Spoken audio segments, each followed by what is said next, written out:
The cemetery was quieter than Lily expected for Manhattan. She stood behind an oak tree 50 feet from the graves, close enough to see but far enough to stay invisible.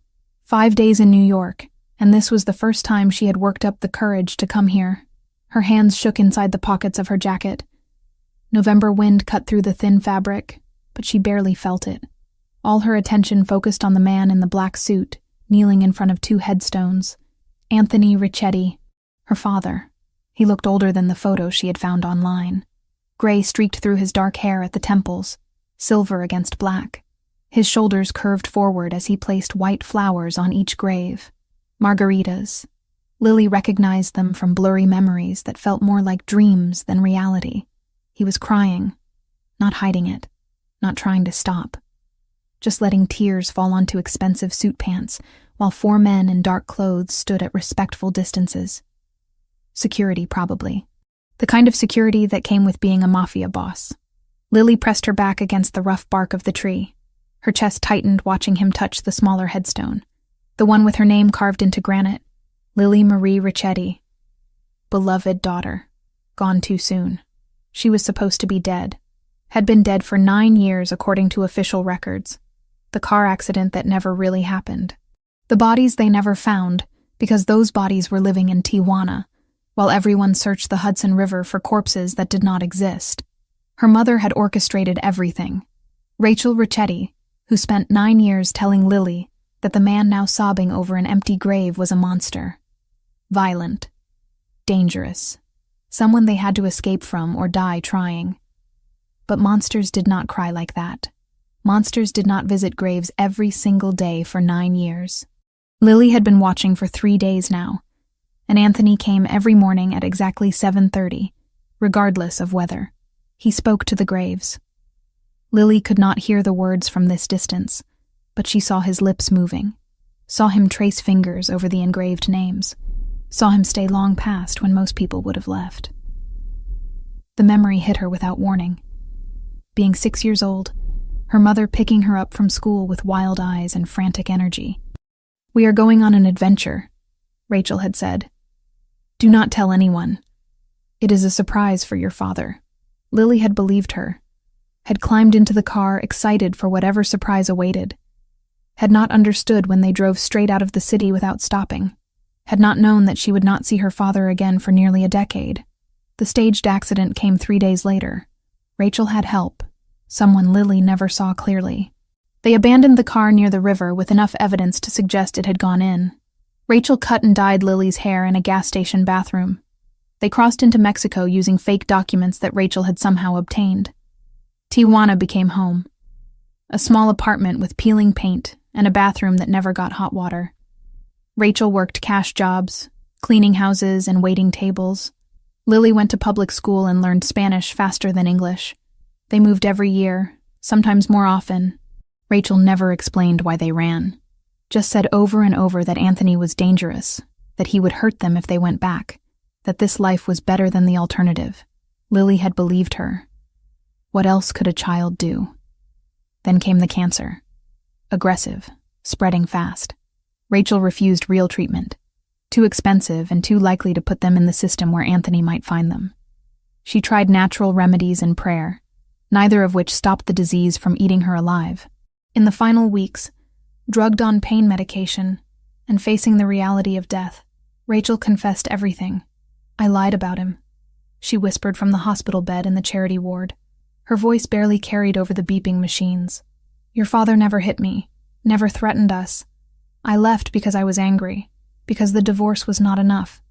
I wanted him to suffer the way I was suffering."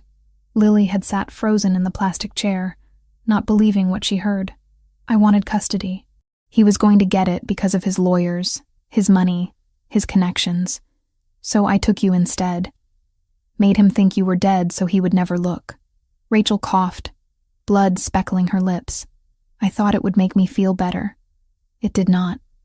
It just made everything worse." "Why are you telling me this now?" Lily asked, numb.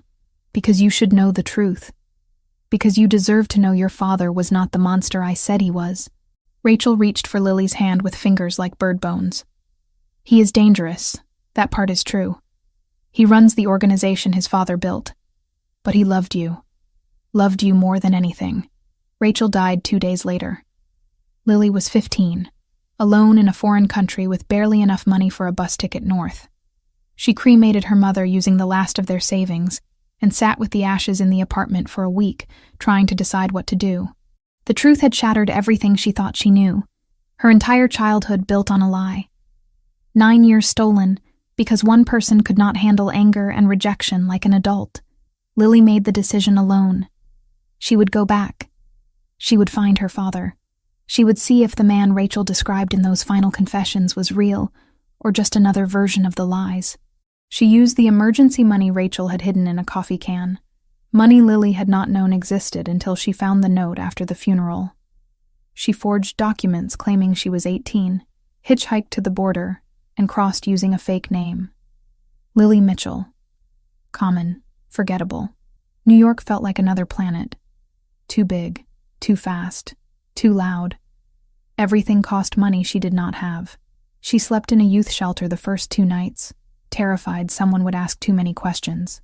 Then she found the program, Youth Restoration, an organization that placed at-risk teenagers in supervised work programs with partner companies. One of those partners was Richetti Enterprises. Lily had stared at the name on the website for 20 minutes. It felt like fate, or maybe just Manhattan being a smaller world than it seemed.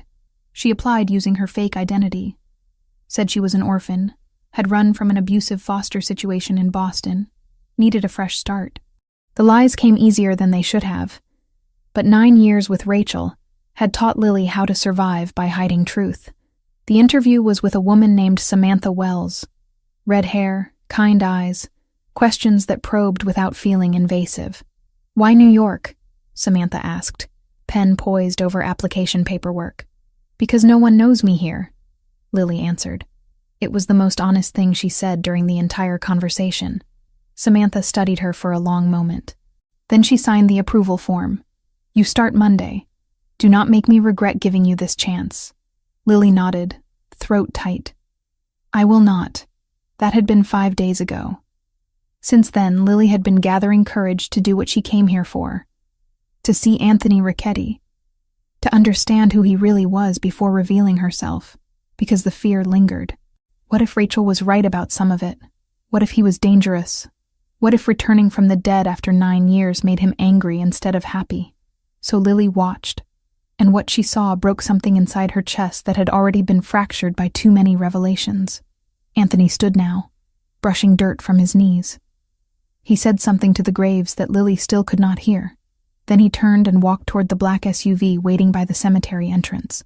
He moved like someone carrying immense weight, shoulders tight, head slightly bowed.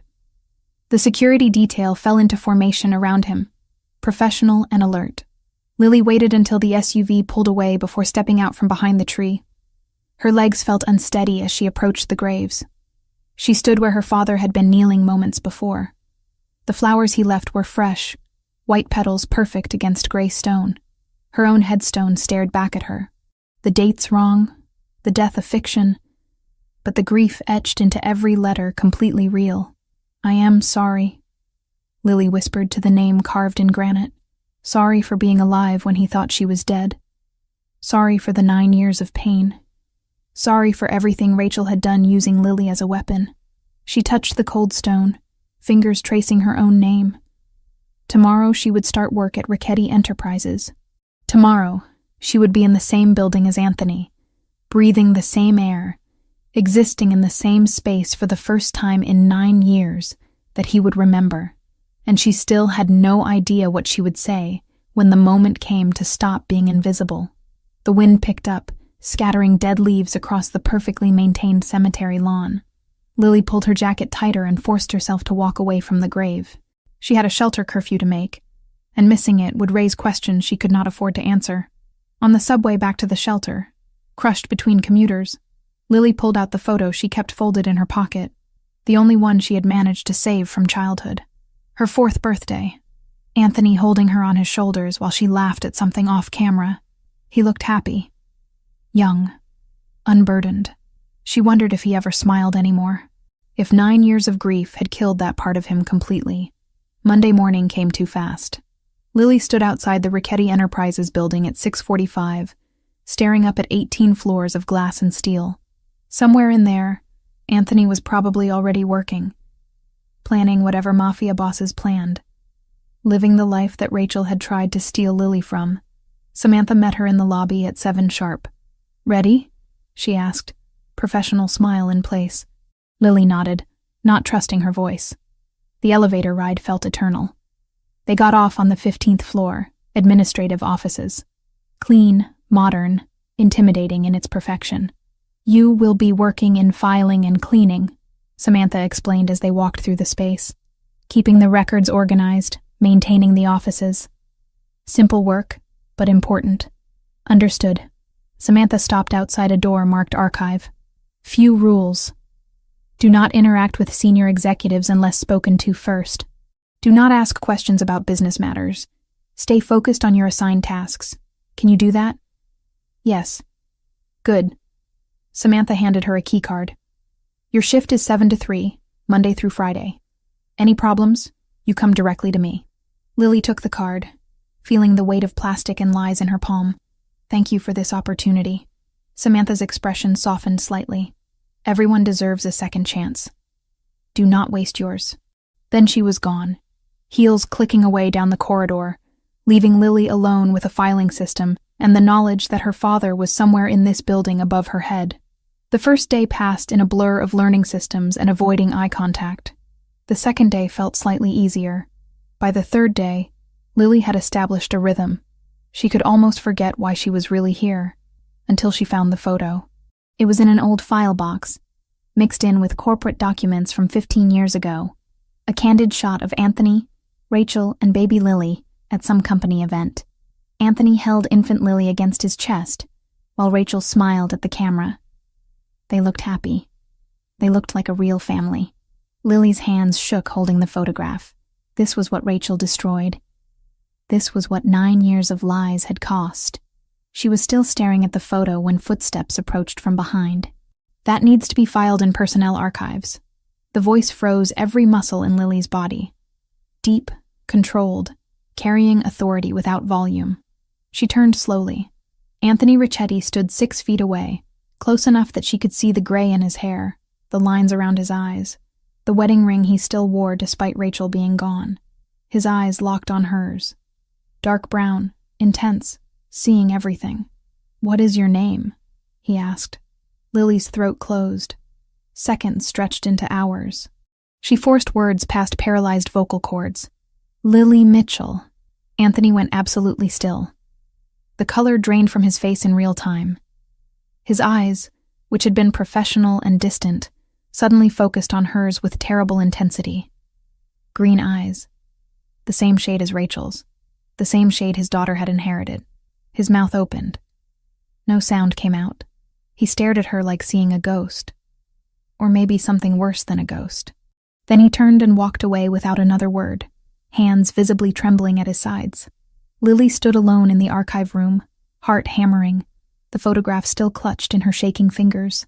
He had reacted to her name, to her eyes, to something about her that cut through professional distance and struck whatever nerve made a mafia boss lose his carefully maintained control.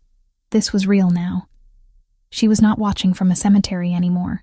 She was standing in his world, carrying his daughter's name, wearing his daughter's face. And she had no idea what happened next. 3 days passed like holding breath underwater. Lily kept her head down, organized files that had not been touched in years, and tried to become invisible. The kind of invisible that made people forget you existed the moment you left the room. It worked on everyone except the security cameras. She noticed new ones appearing on the 15th floor. Small, discreet, positioned to cover angles that had been blind spots before. Someone was watching. Someone wanted to see everything that happened in the administrative section. Samantha appeared on the 4th morning with coffee and questions disguised as casual conversation. "How are you settling in?" she asked, leaning against the archive room doorframe. Lily kept sorting documents, not looking up. "Fine. The system makes sense once you understand the logic.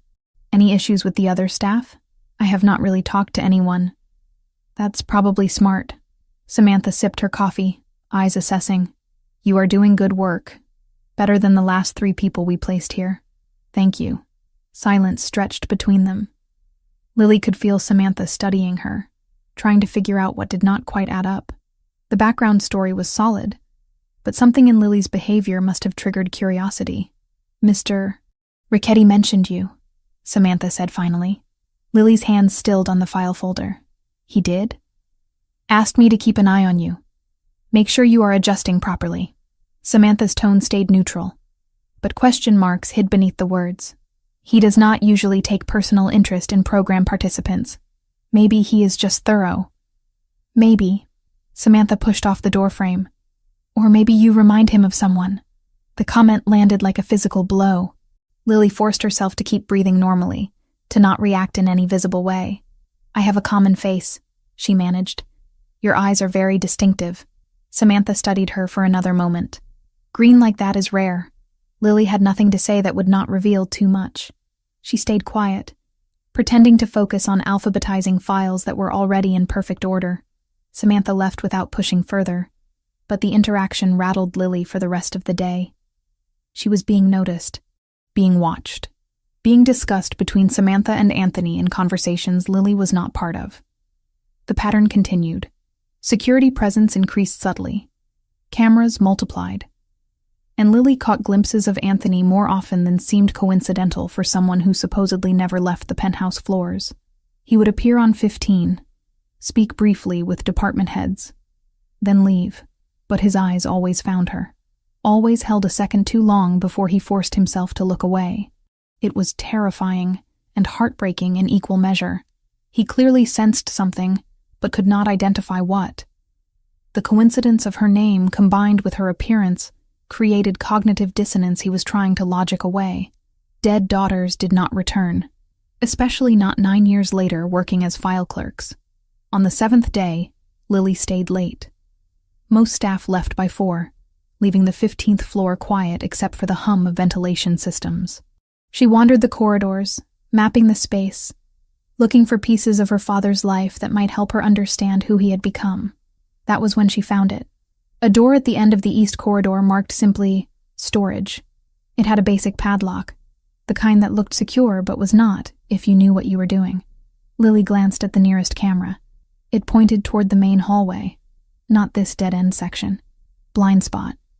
Probably intentional for whatever was kept inside. Her fingers worked the lock using a bent paperclip, and the skills Rachel had accidentally taught her. When your mother could not remember where she put the house keys twice a week, you learned to get creative with entry methods. The lock clicked open. Lily held her breath and pushed the door. Inside was not storage. It was a personal archive. Boxes labeled with dates stacked on metal shelving. A small desk in the corner with a locked drawer. And on the walls, photographs in simple frames. Lily stepped inside and closed the door behind her. The photos destroyed her. Anthony holding baby Lily in the hospital. Lily's first birthday. Cake smashed everywhere. Her learning to walk while Anthony crouched with arms open. Preschool graduation. Every milestone documented and displayed like a shrine to someone who no longer existed. She moved deeper into the room. The boxes were organized chronologically. She opened one labeled 2016, the year of the disappearance. Inside were Lily's belongings. Her favorite stuffed rabbit. Drawings she made in kindergarten. A jacket she had loved with stars on the sleeves. Baby shoes preserved in tissue paper. Everything carefully packed and saved as if Anthony thought she might come back someday and want these pieces of childhood. Lily's vision blurred. She picked up the rabbit, threadbare and faded, and pressed it against her chest the way she used to when she was small and scared. The fabric still smelled faintly of the lavender detergent Rachel used before everything changed. 9 years. He kept everything for 9 years. Footsteps in the hallway outside jerked Lily back to reality.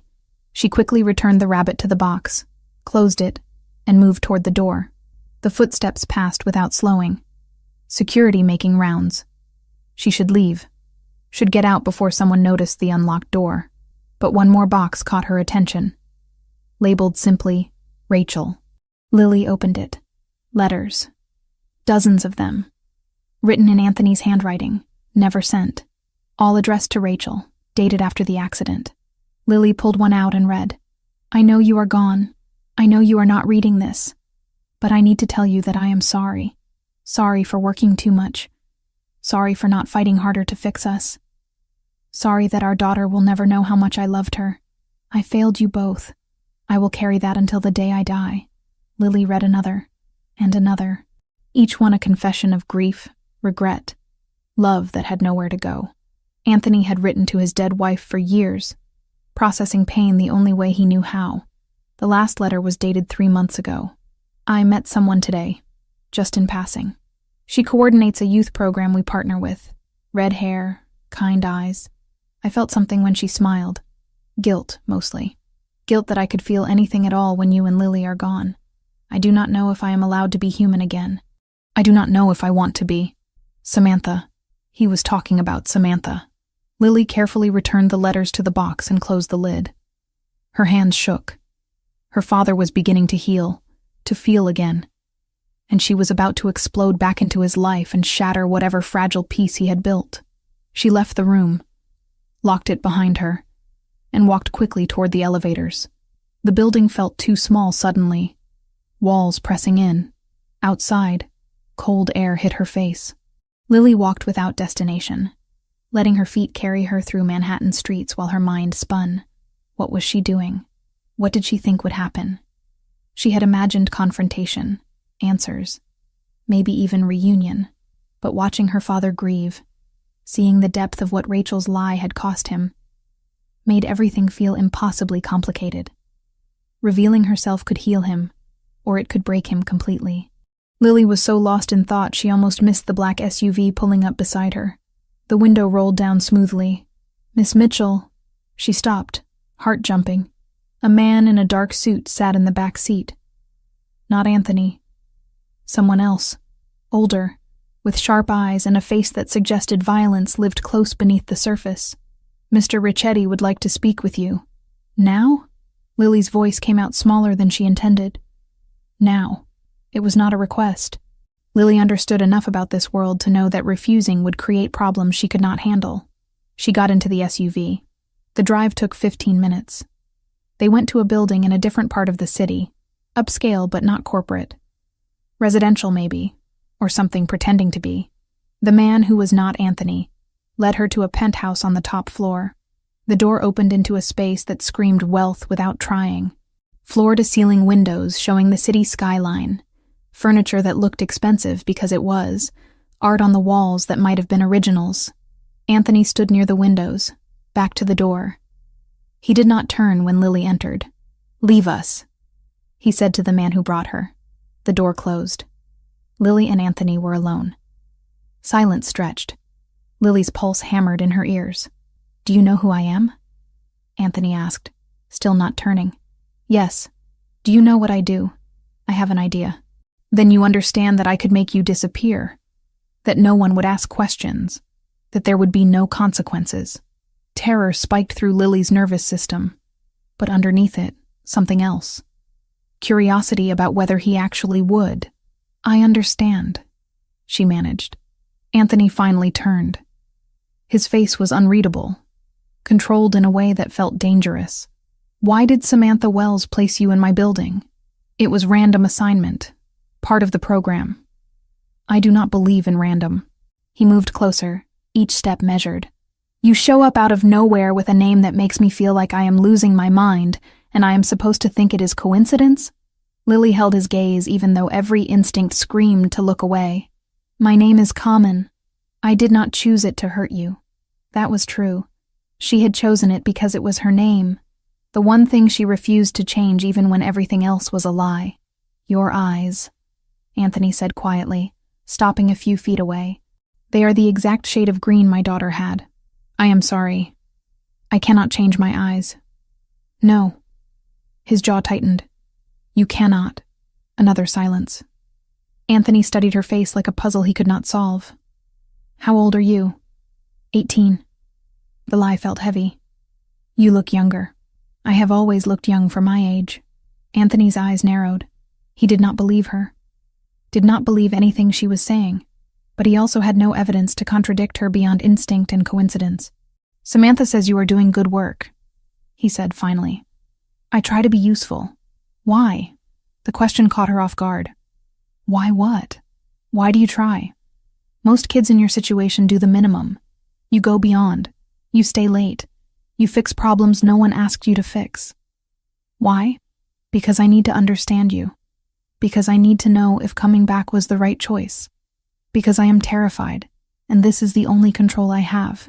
I do not have anywhere else to be, Lily said instead. Something flickered across Anthony's face. Understanding, maybe. Pity. The shelter system is brutal, he said. I manage. You should not have to just manage. He pulled out his phone, typed something quickly. I am having an apartment prepared. Secure building, good neighborhood. You will move in tomorrow. I cannot accept that. You can, and you will. His tone left no room for argument. Consider it part of the program benefits. Samantha did not mention housing. I am mentioning it now. Lily opened her mouth to protest and saw the expression on Anthony's face. This was not negotiable. For reasons she did not fully understand, he had decided she needed protection, and he was going to provide it whether she wanted it or not.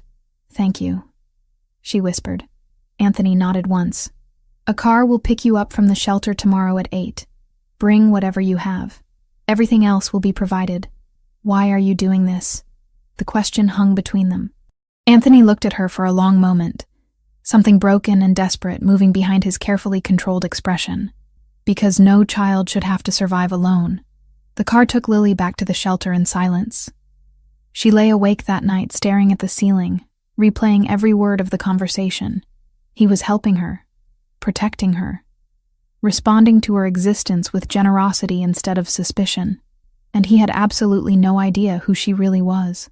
The apartment Anthony provided was more than Lily had lived in her entire life. Hardwood floors, actual furniture that was not falling apart, a kitchen with appliances that worked, windows overlooking a street where people walked dogs and carried coffee without looking over their shoulders. It felt wrong, like wearing someone else's skin. Lily spent the first night sitting on the couch, afraid to touch anything. Morning came, and she forced herself to get ready for work, using the shower that had endless hot water and the towels that were softer than any clothing she owned. The week settled into routine. Work from 7 to 3. Learning the filing systems until she could navigate them in her sleep. Watching Anthony appear and disappear like a ghost on the 15th floor.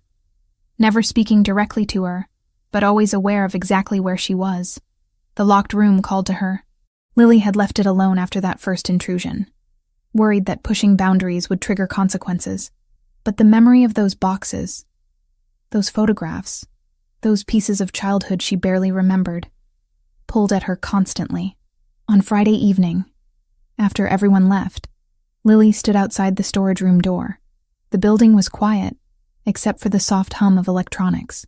Security would be making rounds, but she had timed their pattern, 15 minutes between sweeps of this corridor. The lock opened easily under her fingers. Muscle memory from years of necessity. Inside, nothing had changed. The boxes still sat on their shelves. The photographs still lined the walls. But this time Lily noticed the DVDs. Dozens of them, labeled with dates and events. She picked one at random. Lily, age 3, pizza making. A television and DVD player sat on the desk in the corner. Someone came here to watch these, recently, based on the lack of dust. Lily inserted the disc and pressed play. The screen flickered to life. A kitchen she barely recognized. Bright, clean, full of afternoon sunlight. And there, small enough to need a step stool, stood a little girl with dark curls and a white apron that dragged on the floor. Lily's breath caught. That was her. Actually her. Not a photograph, but moving and alive and real. Anthony's voice came from off-camera. Okay, Piccola. First we add the flour. Can you reach? I can do it! Little Lily's voice high and confident. She grabbed a measuring cup bigger than her hands. Careful. Not too much. I know, Papa. You told me already. The exasperation in her child voice made present-day Lily want to laugh and cry simultaneously. The video continued. Anthony appeared on screen, younger, less gray, genuinely smiling. He guided small hands through the process of making dough, mixing, kneading, shaping. Little Lily talked the entire time, asking endless questions that Anthony answered with patience Lily had not known existed. "When I am big, I will make pizza every day," little Lily announced. Every day might be too much pizza. No such thing. She smacked dough with both hands, giggling when flour puffed into the air. Anthony laughed. Actually laughed. The sound filling the kitchen and the recording in the empty room where Lily stood 9 years later watching her own ghost. The video ended. Lily sat frozen, face wet with tears she had not felt starting. That man, that father, was who Rachel had stolen her from. Not a monster.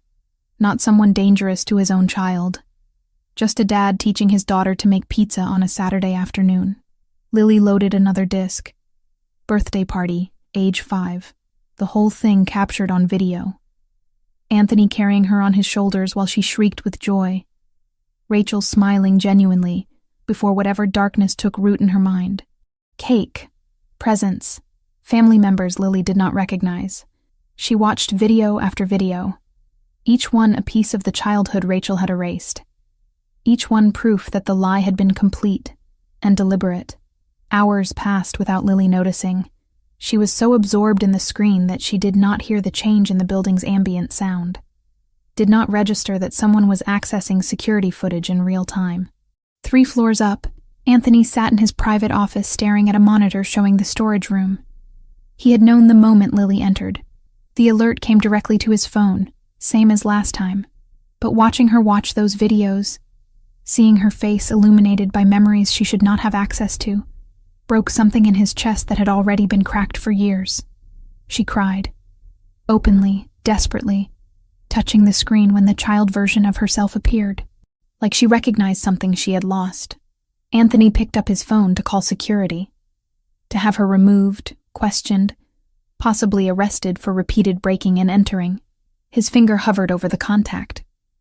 On screen, Lily pressed her palm flat against the television. The video showed Anthony swinging his daughter in circles while she laughed. Present-day Lily's shoulders shook with sobs. Anthony put the phone down. He typed a message to security instead. Storage room on 15. Leave it unlocked going forward. Filing error.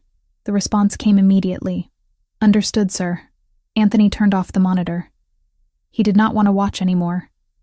Did not want to see this girl who was not his daughter grieving for a childhood that was not hers to mourn.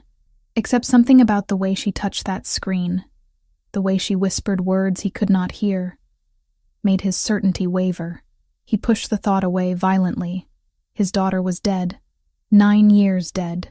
Grief did not get to create false hope from coincidence, and a stranger with the right name. Lily finally left the storage room near midnight.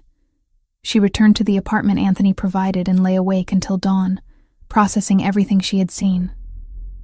Her father loved her. Past tense, present tense, probably future tense. That love saturated every frame of video, every carefully preserved toy, every photograph hung with precision. Rachel had destroyed that, deliberately, cruelly. Lily was angry at her dead mother in a way that felt dangerous. Anger that had nowhere to go, no target to confront, no way to be resolved. Saturday morning, Samantha called. "Are you busy? I thought we could grab coffee." Lily almost said no, almost claimed exhaustion or errands. But Samantha's voice carried concern that felt genuine, and Lily was tired of being alone with thoughts that spiraled darker by the hour. Sure. Where? They met at a cafe in Midtown. Samantha arrived with careful energy, like someone approaching a wounded animal. "How is the apartment?" she asked after they ordered. "Better than anything I have had before." Lily wrapped her hands around the coffee cup, absorbing warmth. Mr. Ricchetti surprised me when he arranged that. He does not usually get personally involved with program participants. Maybe I am just lucky. Maybe. Samantha studied her across the small table. Or maybe you remind him of someone, and he is trying to help in the only way he knows how. Lily said nothing. Safer to stay quiet than risk revealing too much. "I ran your background," Samantha said bluntly. "The official one from your application. Ice water filled Lily's veins. And there are inconsistencies. The school you claim to attend has no record of a Lily Mitchell. The foster home does not exist at that address. Your story has holes. Lily's mind raced through options. Deny? Deflect. Run. I am not going to report you, Samantha continued. But I need to understand who you really are. Because if you are running from something dangerous, I need to know. And if you are lying to get close to Mr. Ricchetti for some other reason, I need to know that too. I am not trying to hurt anyone. Lily's voice came out smaller than intended. Then what are you trying to do? The truth sat on Lily's tongue, heavy, desperate to be spoken, but fear held it back. Fear that saying it out loud would make everything irreversible. My mother died 2 months ago, Lily said instead. Partial truth, easier to manage. Cancer. We were living in Mexico. She did not have papers. I did not have papers. When she died, I had nothing. No family, no money, nowhere to go. So, you came to New York. I came home. The words slipped out before Lily could stop them. Samantha's expression sharpened. Home? I was born here. Before we left. Before everything. Lily met Samantha's eyes, willing her to understand without explanation. My mother had reasons for leaving. I am not sure they were good reasons anymore. What was your real name?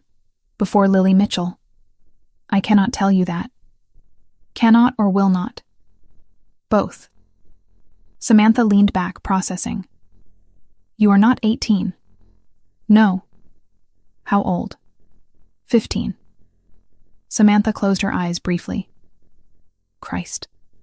15 and alone in New York with forged documents. Do you understand how dangerous that is? I survived worse in Tijuana. That does not make this safe. Nothing about my life is safe. At least here I have a chance at understanding where I came from. Lily's voice broke slightly. At understanding who I was supposed to be, before my mother took that away. Silence settled between them. Other cafe patrons talked and laughed, oblivious to the confession happening at the corner table. I am not going to turn you in, Samantha said finally. But you need to be careful. If Anthony finds out you have been lying, that you broke into his personal storage, that you are not who you claim to be, he will make me disappear. Lily finished the sentence calmly. He will consider it. That man protects what is his with terrifying efficiency. And right now, for reasons I do not fully understand, he considers you under his protection. If he thinks you betrayed that, the response will not be gentle. I am not betraying anything. I am just trying to survive. By lying to a mafia boss. Samantha's tone carried no judgment, just statement of fact. By trying to find home in the only place that ever felt like one. Even if I barely remember it. Samantha paid for the coffee and stood. Be careful, Lily. Whatever your real name is, whatever you are really doing here, be extremely careful. Some truths are more dangerous than lies. They parted on the street. Lily walked back to the apartment feeling more exposed than before, but also strangely lighter. Samantha knew she was lying, but Samantha was not turning her in. That evening, Samantha sat across from Anthony in a restaurant he owned but never advertised. The kind of place where business happened between courses and waitstaff knew not to overhear conversations. Thank you for making time, Samantha said, nervous in a way she rarely felt. You said it was about the program. Anthony's attention focused entirely on her. Intense, undivided. Initially, yes. But I am realizing I wanted an excuse to see you outside work. Something shifted in Anthony's expression. Surprise, maybe. Interest, definitely. I am not good company lately, he said. I will risk it, they ordered. Conversation started professional, discussing program logistics and participant progress. But gradually, naturally, it drifted personal. You lost someone, Anthony said. Not a question. My brother. 7 years ago. Gang shooting. Wrong place at the worst time. Samantha's fingers traced the rim of her wineglass. He was 19. Had just started college. Wanted to be a teacher. I am sorry. I spent years angry. At the gangs, at the system, at him for being there. Eventually, I realized the anger was not helping anyone. So I started the program, trying to pull kids out before they ended up like my brother. Anthony nodded slowly. Grief makes us do strange things. You understand that better than I wish I did. He stared at his untouched drink. My wife and daughter died 9 years ago. Car accident. Bodies never recovered, but they are gone. Have been gone. I visit their graves every morning. Have for 9 years straight. People think that is strange. People do not understand loss until it happens to them. No, they do not. Anthony looked up, meeting her eyes. You are the first person in years who has not treated me like I am broken because I still mourn. You are not broken. You are grieving. Those are different things. Are they? Yes. Samantha reached across the table, touched his hand briefly. Broken suggests something that cannot be fixed. Grieving just means you love deeply. That is not a flaw. Anthony's expression cracked slightly, vulnerability showing through carefully maintained armor. I do not know how to stop, he admitted quietly. Do not know how to move forward when they are still everywhere I look. Maybe you are not supposed to stop completely. Maybe you just learn to carry it differently. They talked for hours. About loss, about guilt, about the impossible weight of continuing when part of you died with the people you could not save. When Anthony walked Samantha to her car, he seemed lighter, less burdened. Thank you, he said. For dinner? For seeing me. Not the reputation or the fear. Just me. Samantha smiled. Same to you.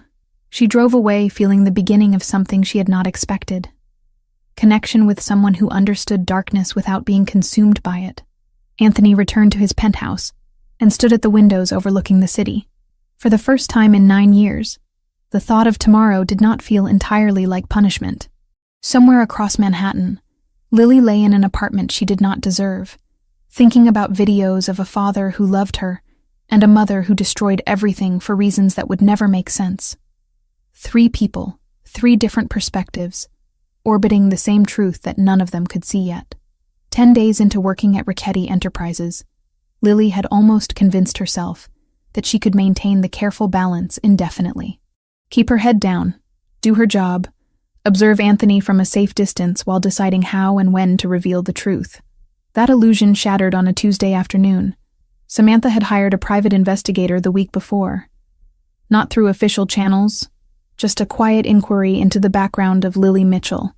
The inconsistencies bothered her too much to ignore, and if the girl was running from something dangerous, Samantha needed to know what. The investigator was thorough. He checked school records, foster system databases, immigration logs. Most of it came back empty, which was suspicious on its own. But one search returned something that made him call Samantha immediately.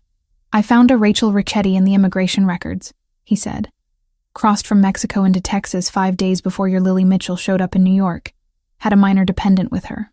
Samantha felt her stomach drop. When did Rachel Richetti die? Officially? 9 years ago. But these records are recent. Someone using that name crossed the border 2 months ago. Send me everything you have. The files arrived within the hour. Samantha stared at the documentation, mind racing through implications. Rachel Richetti was supposed to be dead. Anthony's wife, gone in the accident that also took his daughter. But if someone using that name crossed the border with a child, and days later, a 15-year-old girl with green eyes and the name Lily appeared in a program partnered with Anthony's company, Samantha grabbed her phone to call Anthony, then stopped. She needed to talk to Lily first, needed to understand what was happening before involving anyone else. What Samantha did not know was that the investigator had an employee, a young man who handled filing and copied documents for clients, a young man who also happened to be on the payroll of the Albanian Mafia, feeding them information about anyone investigating connections to their rivals. When he saw the name Richetti cross his desk, he photographed everything and sent it directly to his other employer. The Albanians had been watching the youth restoration program for months. It was perfect for their purposes. Anthony Richetti protected those kids, which meant they were leverage, potential targets, ways to hurt a man who was otherwise nearly untouchable. But this was something else entirely. If Anthony Richetti's supposedly dead daughter was actually alive and working in his building without his knowledge, That was information worth its weight in gold. They decided to investigate directly. Lily left work at 3, same as always. She walked the 6 blocks to the subway, lost in thought about the videos she had watched the night before. Another hour spent in that storage room. Another hour of seeing the father Rachel had stolen from her. She did not notice the man following her. Did not register the second man across the street keeping pace. Not until one of them stepped directly into her path. "Lily Mitchell," he said. Accent thick, Eastern European. "We need to talk." Lily stopped, every instinct screaming danger.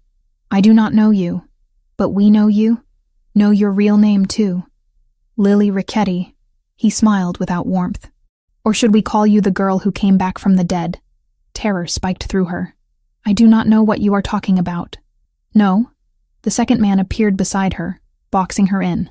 "You do not know Anthony Ricchetti? Do not work in his building? Do not live in the apartment he pays for? I work for a company. That is all. We think you are more than that. We think you are very interesting. And we think you might want to make some money telling us about your father." The word father landed like a physical blow. They knew. Somehow, they knew. Lily bolted. She ran without thinking, instinct taking over. Behind her, footsteps pounded pavement. Shouts in a language she did not understand. She made it 2 blocks before hands grabbed her jacket. Lily twisted, pulling free, but momentum sent her stumbling into a brick wall. Her arm scraped against rough surface, tearing fabric and skin. The men closed in. Then everything exploded into violence. Anthony appeared from nowhere, moving with speed that seemed impossible for someone his size. He grabbed the first man by the throat and slammed him into the same wall Lily had just hit. The sound of impact was sickening. The second man reached for something under his jacket. Anthony was faster. He caught the man's wrist, twisted sharply. Bone cracked. The man screamed. Lily stood frozen, watching her father dismantle 2 armed men in under 10 seconds. This was not the person from the videos. This was someone else. Someone dangerous and efficient and terrifying. Security vehicles screeched to a stop around them. Men in suits poured out, grabbing the 2 Albanians who were now on the ground groaning. Anthony turned to Lily. His eyes were wild, unfocused. Then he saw her bleeding arm, and something shifted. The violence drained away, replaced by concern that looked almost frantic. "You are hurt." His voice came out rough. "It is just a scrape. Get in the car." Not a request. The SUV was there, door already open. Lily got in, because refusing seemed more dangerous than complying. Anthony slid in beside her, already pulling out his phone. "Samantha, I need you at the penthouse immediately." He hung up before she could respond. The drive took 8 minutes. Lily counted every second, hyper-aware of Anthony beside her radiating barely controlled energy. He had not asked if she was okay. Had not asked what the men wanted. Just sat there breathing too fast and staring at her like she might disappear. The penthouse was exactly what she expected. Expensive, cold, overlooking the city like a kingdom. Anthony led her to a kitchen that looked barely used and pointed to a chair. "Sit." Lily sat. He returned with a first aid kit, movements precise but hands shaking slightly. He rolled up her sleeve, examining the scrape with focus that felt excessive for such a minor injury. "This will sting," he said, applying antiseptic. It did sting, but Lily barely felt it. She was too focused on Anthony's face. The concentration there, the care. Like this small injury mattered more than the violence that just happened. He bandaged the scrape with careful attention. Tape placed exactly right. Then his eyes caught on something else. Lily's jeans had torn during the fall, a small rip just above her left knee, exposing a scar about 1 inch long. Anthony's hands froze. "Where did you get that?" "The scar?" Lily looked down. "I fell off a bike when I was 5. Needed stitches." The color drained from Anthony's face. He stared at the scar like it was a ghost-made flesh. "What is wrong?" Lily asked. "Nothing," but his voice came out strangled. My daughter had a scar exactly like that. Same place, same shape." The moment stretched. Lily could see him processing, trying to make sense of coincidence piling on top of coincidence. Name, eyes, scar. How many similarities before it stopped being random? But dead daughters did not come back. That was impossible. The elevator chimed. Samantha rushed out, concern written across her face. What happened? Are you both all right? Albanian Mafia approached her on the street, Anthony said, still staring at Lily's knee. They knew her name. Knew she worked for me. How would they know that? That is what I intend to find out. Anthony finally looked up at Samantha. Can you stay with her while I handle the interrogation? Of course. Anthony left without another word. Samantha waited until the elevator doors closed before turning to Lily with an expression that demanded truth. My office got broken into 2 days ago, she said quietly. The investigator I hired to check your background. Someone stole copies of his files. Lily's breath caught. What files? Immigration records showing Rachel Ricchetti crossed the border from Mexico 5 days before you appeared in New York. Samantha moved closer. The same Rachel Ricchetti who supposedly died 9 years ago with her daughter. I can explain. I think you better. Samantha's voice stayed gentle but firm. Because right now, the Albanian Mafia knows something about you that made them come after you directly. And Anthony is downstairs torturing 2 men for answers that I think you already have. Lily felt everything crumbling. The careful facade, the planned revelation, the control she thought she maintained. It all fell apart under Samantha's knowing gaze. My name is Lily Ricchetti, she whispered. Not Mitchell. Ricchetti. Samantha went very still. Anthony's daughter. Yes, but you are supposed to be dead. I was never dead. My mother faked the accident. She kidnapped me, took me to Mexico, and made my father believe we drowned. The words came faster now. 9 years of secrets spilling out. I lived in Tijuana. My mother died of cancer 2 months ago. Before she died, she told me the truth, that she lied about everything, that my father was not the monster she claimed. So I came back to see for myself. Samantha sank into a chair, processing. You have been watching him. Yes, and he has no idea who you are. No, Lily's voice broke. I wanted to be sure first. Wanted to know if my mother was right about him being dangerous. But she was not. He is not. He is just broken because of what she did to him. Lily. Samantha said her real name carefully. Do you understand what this means? What this will do to him when he finds out? I know. That is why I have not told him yet. I do not know how to tell him without destroying him. And in the meantime, the Albanian Mafia found out somehow. They are going to use this against him. Samantha stood, pacing. We need to tell Anthony before they do. I cannot. Not yet. Please. You do not get a choice anymore. Those men downstairs are going to talk. They are going to tell Anthony they were sent to investigate his supposedly dead daughter. When that happens, he is going to come up here demanding answers. And I am not going to lie to him. Lily felt tears burning. Give me 2 weeks. 2 weeks to figure out how to tell him myself. Please. Samantha looked at her for a long moment. Then something in her expression softened. 2 weeks, she agreed. But if the Albanians talk first, or if anything happens that puts you or Anthony in more danger, I am telling him everything immediately. Understood? Understood. They heard the elevator. Anthony returned, blood on his knuckles, face grim. They were sent to investigate rumors, he said. Someone told them Anthony Ricchetti's daughter might be alive and working in my building. They wanted to confirm before approaching me with the information. Who told them? Samantha asked. They do not know. The tip came through anonymous channels. But someone knows something, and they are using it to stir up trouble. He looked at Lily. I am increasing your security. Full detail, 24 hours. No arguments. That is not necessary. It absolutely is. Someone is targeting you because of your connection to me. That makes you my responsibility. Lily wanted to scream that she was more than a responsibility. She was his daughter, his supposedly dead daughter standing right in front of him bleeding from a scrape he had bandaged with shaking hands. But she stayed silent, because Samantha was right. The truth was coming whether she was ready or not, and when it did, nothing would ever be the same again. After the attack, after Anthony's hands stopped shaking from bandaging Lily's arm, after he left to interrogate the men who had grabbed her, Samantha stood alone with the girl in the penthouse and felt the weight of everything unsaid pressing down like physical force. "We need to talk," Samantha said quietly. "Now."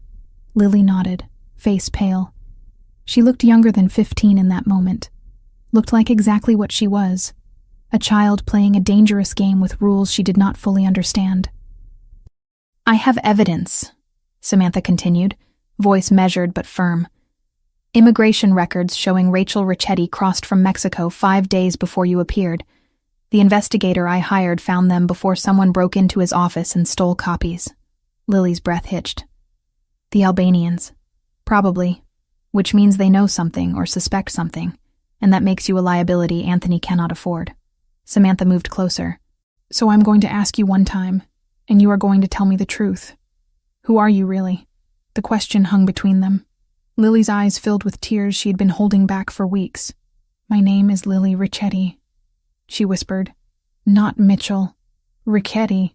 Samantha had suspected, had pieced it together from fragments. But hearing it spoken aloud still felt like the ground dropping away. His daughter. Yes, the one who supposedly died 9 years ago. I never died. My mother faked the accident.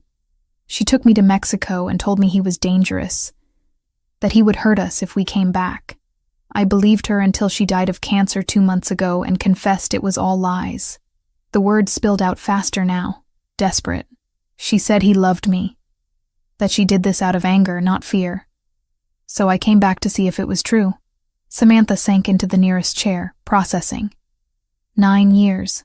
Anthony had mourned for 9 years, visited graves every morning for 9 years, kept videos and clothes and memories for 9 years, all while his daughter lived. "Does he know?" she asked, though she already knew the answer. "No." I wanted to be sure first. Wanted to see who he really was before I told him. Lily's voice broke. "I thought I had time. I thought I could just watch and decide. But now the Albanians know and everything is falling apart. You should have told him immediately. I was afraid. What if my mother was right about some of it? What if he was dangerous to me specifically? So you lied instead. Used a fake name, worked in his building. Let him give you an apartment and protection without telling him why you were really here." Samantha's tone carried no judgment, just exhaustion. "Do you have any idea what this will do to him when he finds out? I know it will hurt him. That is why I have not said anything yet. It will do more than hurt him, Lily. It will destroy him. He built his entire life around that grief, around the belief that he failed to protect you. And now you are here, alive, and he does not know." Lily wiped at her eyes. "What do I do?" Samantha thought about Anthony downstairs, probably breaking bones to get answers from men who knew a fraction of what she now knew. Thought about the way he had frozen when he saw Lily's scar, the way his hands shook bandaging a simple scrape. "You tell him," Samantha said finally. "But not today. Not while he is in interrogation mode, and you are still shaking from being grabbed on the street. Then when? I will give you 2 weeks, 14 days to prepare yourself, to figure out how to say it. But if the Albanians move again, or if I think he is about to find out some other way, the deal ends. I tell him everything immediately. Why are you helping me? Because you are a child who got caught up in an adult's terrible choices. And because he deserves to hear this from you, not from me or from enemies trying to use it as leverage." Samantha stood. "But understand this clearly. If you run, if you disappear, if you do anything that makes this worse, I will tell him everything. Are we clear?" "Yes. Say it." "I understand. 2 weeks. Then I tell him myself or you do it for me." "Good." Footsteps approached from the hallway. Anthony returned, blood on his knuckles from interrogation that had clearly been less conversation and more violence. "They talked," he said, voice flat. "The Albanians were sent to investigate rumors. Someone told them Anthony Ricchetti's dead daughter might be alive and working in my building. They wanted to confirm before approaching me directly." "Who told them?" Samantha asked, though she already suspected the answer involved her investigator's office. "They do not know. Anonymous tip through their network. But someone is feeding information, which means someone either knows or suspects something." His eyes moved to Lily, "which makes you dangerous to have around. Not because of who you are, but because of what people think you might be. Lily said nothing. Could not say anything without revealing everything. I am increasing security, Anthony continued. Full detail, rotating shifts, 24-hour coverage. You do not leave that apartment without 2 men minimum. You do not go anywhere I have not approved first. Understood?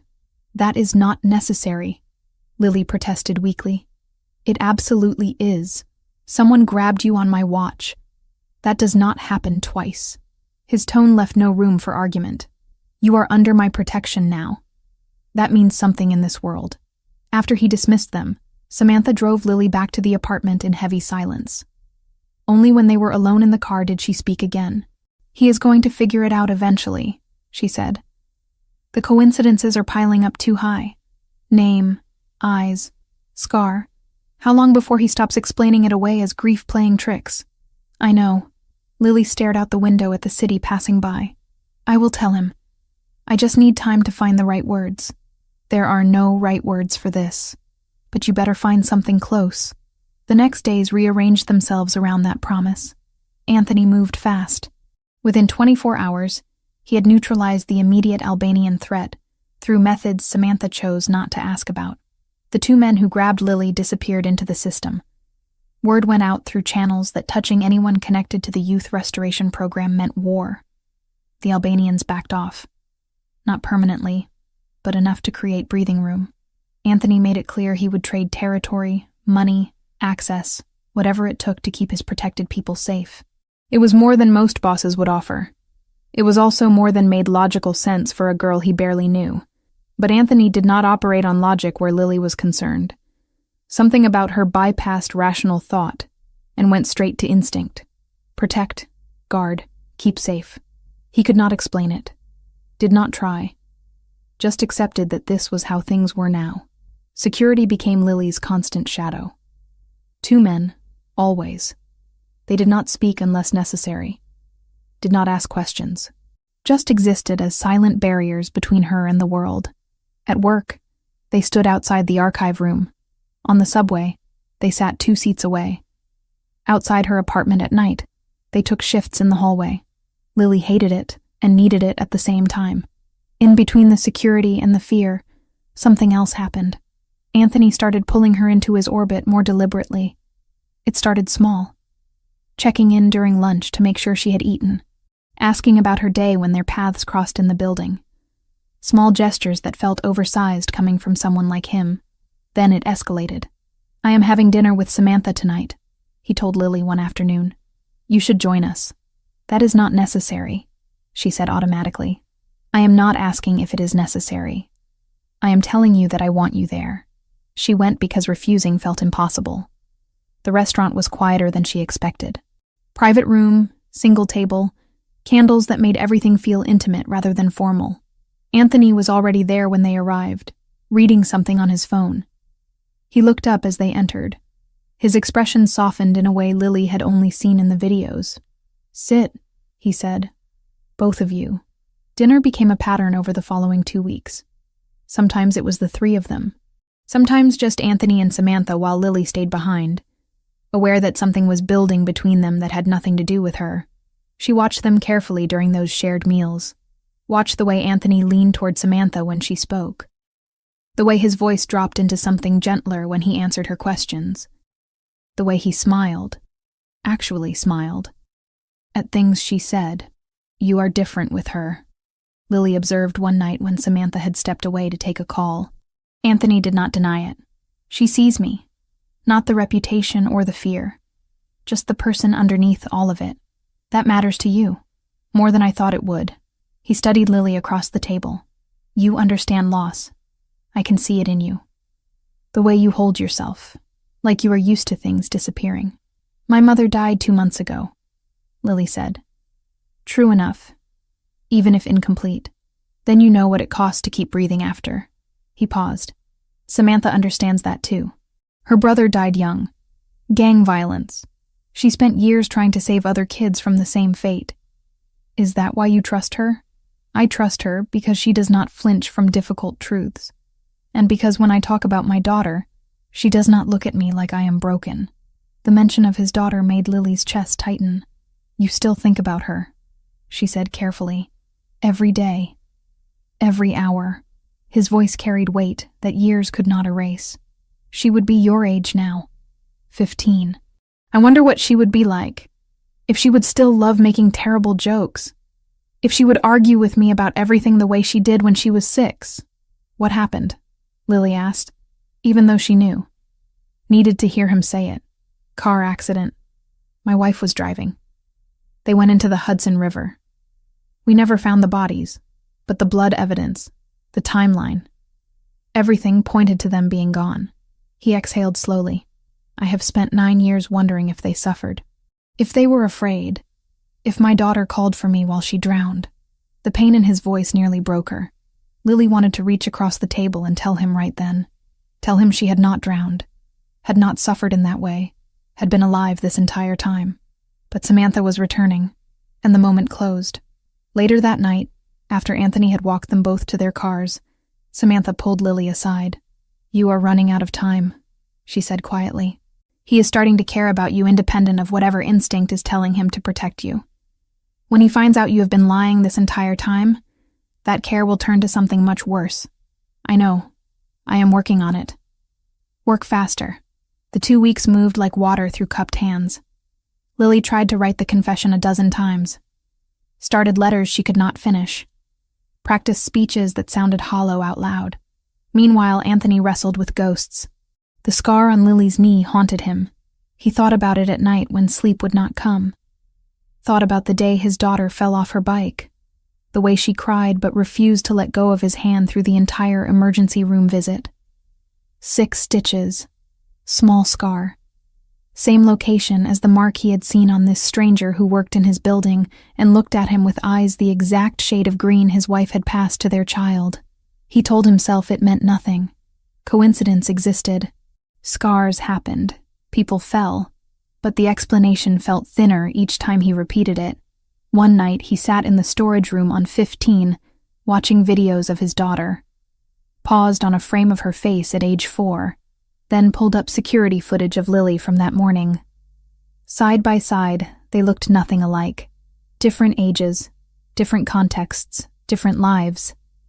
But the tilt of her head when she was thinking, the way her mouth curved when she was trying not to smile, the exact arch of her eyebrows when she concentrated. He closed both screens and poured a drink he did not finish. She is dead, he said aloud to the empty room. This is grief. Nothing more. The room did not answer. While Anthony fought with himself, Samantha found herself pulled deeper into his life. Their dinners became longer. Their conversations drifted from work to personal territory more often. He told her about his parents, about the restaurant his father had run as a front for other business, about his mother who pretended not to know the details as long as her husband came home each night. Did you ever want something different? Samantha asked one evening. When Lily was born, yes. I thought about leaving, taking them somewhere quiet. But this life does not let go easily. There are always obligations. He looked at her with something raw, showing through the usual control. If I had known what staying would cost, I would have burned it all down myself. You love them that much. I love them that much, he corrected. Present tense. That does not end. Does it get easier? Some days it feels like a scar that has healed over. Still there, but not actively hurting. Other days it is as fresh as the first morning. No pattern. No warning. You just wake up and it is there again. Samantha reached across the table, touched his hand briefly. You are allowed to feel things again. To want things that are not just about surviving. Am I? Yes. He looked at their hands, his larger and scarred from years of violence, hers smaller and steadier. He did not pull away. I am not good at this, he admitted quietly. At being anything other than what I am. I am not asking you to be different. I am asking you to let someone in. The last time I did that, I lost everything. And if you never do it again, you lose anyway. Just slower. The truth of it settled between them. Anthony lifted her hand to his lips, kissed her knuckles with reverence that felt almost sacred. Thank you, he said. For what? For not giving up on the idea that I might still be human underneath all of this. Samantha drove home that night with the ghost of his kiss still on her skin, and the weight of Lily's secret heavy in her chest. She texted Lily when she got inside. "Time is almost up. Have you decided how you are going to tell him?" The response came back quickly. "Yes. I am writing it down. Everything. He will read it, and then I will be there to answer whatever questions he has." "When?" "End of this week, before the 2 weeks are up." "Good. Because I do not think I can keep this from him much longer. He is starting to ask questions I cannot answer without lying directly to his face. I know. Thank you for giving me this time. Do not thank me yet. This is going to get much worse before it gets better." Lily read the text and knew Samantha was right. But worse was coming regardless. At least this way, she controlled the timing. She pulled out a blank page and began to write. The story started where all stories start, at the beginning. And this time she did not stop until every word was on paper. Saturday arrived cold and clear. Lily dressed carefully, choosing jeans and a sweater that would not draw attention. She braided her hair because leaving it down felt too vulnerable for what she was about to do. The SUV picked her up at noon. Samantha was already inside, expression carefully neutral. Anthony sat in front, speaking quietly into his phone in Italian. He hung up as the vehicle pulled into traffic. "We will be there in 40 minutes, he said without turning around. "The house is empty today. My cousin is out of town." Lily watched the city give way to suburbs, then to spaces between properties that suggested wealth existed here in acres rather than square footage. When they finally turned down a private drive, her breath caught. She remembered this. Not clearly, not with adult precision, but in fragments. The iron gate, the long driveway lined with trees, the house itself, brick and stone, and windows that reflected sky. They parked in front. Anthony got out first, waited for them to follow. "It has been in the family for 30 years, he said. "My father bought it when the business became successful. I lived here with Rachel and Lily before things fell apart." He said his daughter's name without flinching, but Lily saw the tightness around his eyes. They walked to the door. Inside, the house was preserved in a way that suggested someone cared about its history. Furniture that looked original, photographs on walls, rugs that had been there for decades. Anthony moved through the space like a ghost revisiting old haunts. He pointed out rooms with sparse description. Living room, dining area, kitchen where Rachel tried to teach me to cook and gave up after I burned pasta 3 times. Lily followed, heart pounding. She recognized pieces, the curve of the staircase, the chandelier in the entryway that caught light in specific patterns. Then Anthony stopped at a closed door on the 2nd floor. "This was her room," he said quietly. "Lily's. My cousin kept it mostly the same. Said it felt wrong to change it." He opened the door. Lily stepped inside and felt time collapse. The room was smaller than she remembered, but everything else was exactly right. The bed with its canopy. The bookshelf filled with picture books she had loved. The toy chest in the corner still holding stuffed animals. And the walls. The walls were covered in glow-in-the-dark stars that she knew from memory would light up when the door closed. She moved to the window without thinking. Looked out at the backyard where she had learned to ride a bike, where she had fallen and torn open her knee. "The lamp," she said suddenly, voice shaking. "The lamp on the nightstand. It is shaped like a crescent moon." Anthony went very still behind her. "How do you know that? You cannot see it from that angle." Lily turned. The lamp sat on the far side of the bed, blocked by the canopy frame from where she stood. Her mind raced for explanation. "I saw a photo in the office when I was filing. There are no photos of this room in the office files." Silence crashed between them. Samantha stood in the doorway, face pale, knowing they had just crossed a line that could not be uncrossed. Anthony moved closer to Lily. "How do you know about the lamp?" "I guessed. Moon shapes are common for kids' rooms. Do not lie to me." His voice dropped to something dangerous. "You have been lying since you walked into my building, and I have let it go, because I told myself there were explanations. But right now, in this room, you are going to tell me the truth." Lily's breath came too fast. This was not how it was supposed to happen. She was supposed to write it down, supposed to have time to prepare, supposed to control the revelation. But control was illusion. It always had been. I know about the lamp, she said, voice breaking. Because I slept under it for 6 years. Because this was my room. Because I am the person you visit every morning at a grave that should be empty. Anthony stared at her. Color drained from his face in real time. What did you say? My name is Lily Ricchetti, not Mitchell. Ricchetti. The words tumbled out now, unstoppable. My mother faked the accident. She took me to Mexico. She told me you were dangerous, that you would hurt us if we came back. I believed her until she died and confessed that she lied about everything. He took a step back like she had struck him physically. That is not possible. You are dead. The car, the blood, the investigation, all staged. She planned it for weeks. Had help from someone I never met. We crossed into Mexico the same night you thought we drowned. I lived in Tijuana for 9 years while you visited empty graves. No. He shook his head violently. No. My daughter is dead. This is some kind of con. Some elaborate game to get close to me. To use my grief. I have your daughter's scar. Lily pulled up her jeans, showed her knee. 6 stitches. Emergency room at Mount Sinai. You held my hand the entire time and told me I was the bravest person you knew. Anthony stared at the scar. His breathing had gone ragged. I have her eyes, Lily continued, desperation bleeding into her voice. Green like my mother's. I know that my favorite food was pizza with extra cheese. That I had a stuffed rabbit named Mr. Floppy. That you used to read me Greek mythology before bed, because I said the gods were cooler than princesses. Anyone could learn those things, research them, find them in records. The video, Lily said. The one where I am 3 years old and you are teaching me to make pizza dough. I tell you there is no such thing as too much pizza, and you laugh. Actually laugh. That video is in a storage room on 15, in a box you do not let anyone touch. How would I know that if I was not her?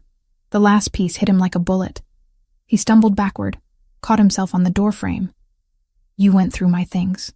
I needed to know if you were the man in those videos or the man my mother described.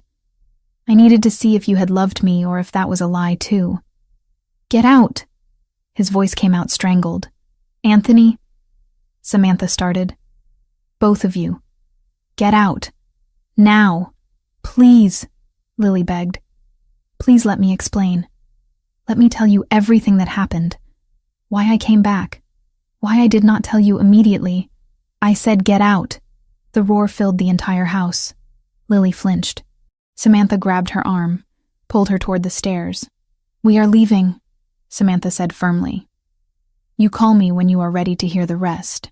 They made it to the SUV. Security did not ask questions, just drove. Lily sat in the back seat, shaking. Samantha's arm around her shoulders.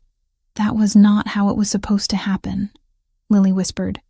No, but maybe it was the only way it could happen. Behind them, in the house, Anthony Ricchetti stood in his dead daughter's bedroom and tried to remember how to breathe. His phone rang 6 times. He ignored it. Voices called from downstairs, security checking if he needed anything. He told them to leave. When the house was finally silent, he sank to the floor and pressed his hands against his face. 9 years of grief. 9 years of guilt. 9 years of visiting graves, of watching videos, of keeping clothes and toys and memories, because letting go meant accepting they were really gone.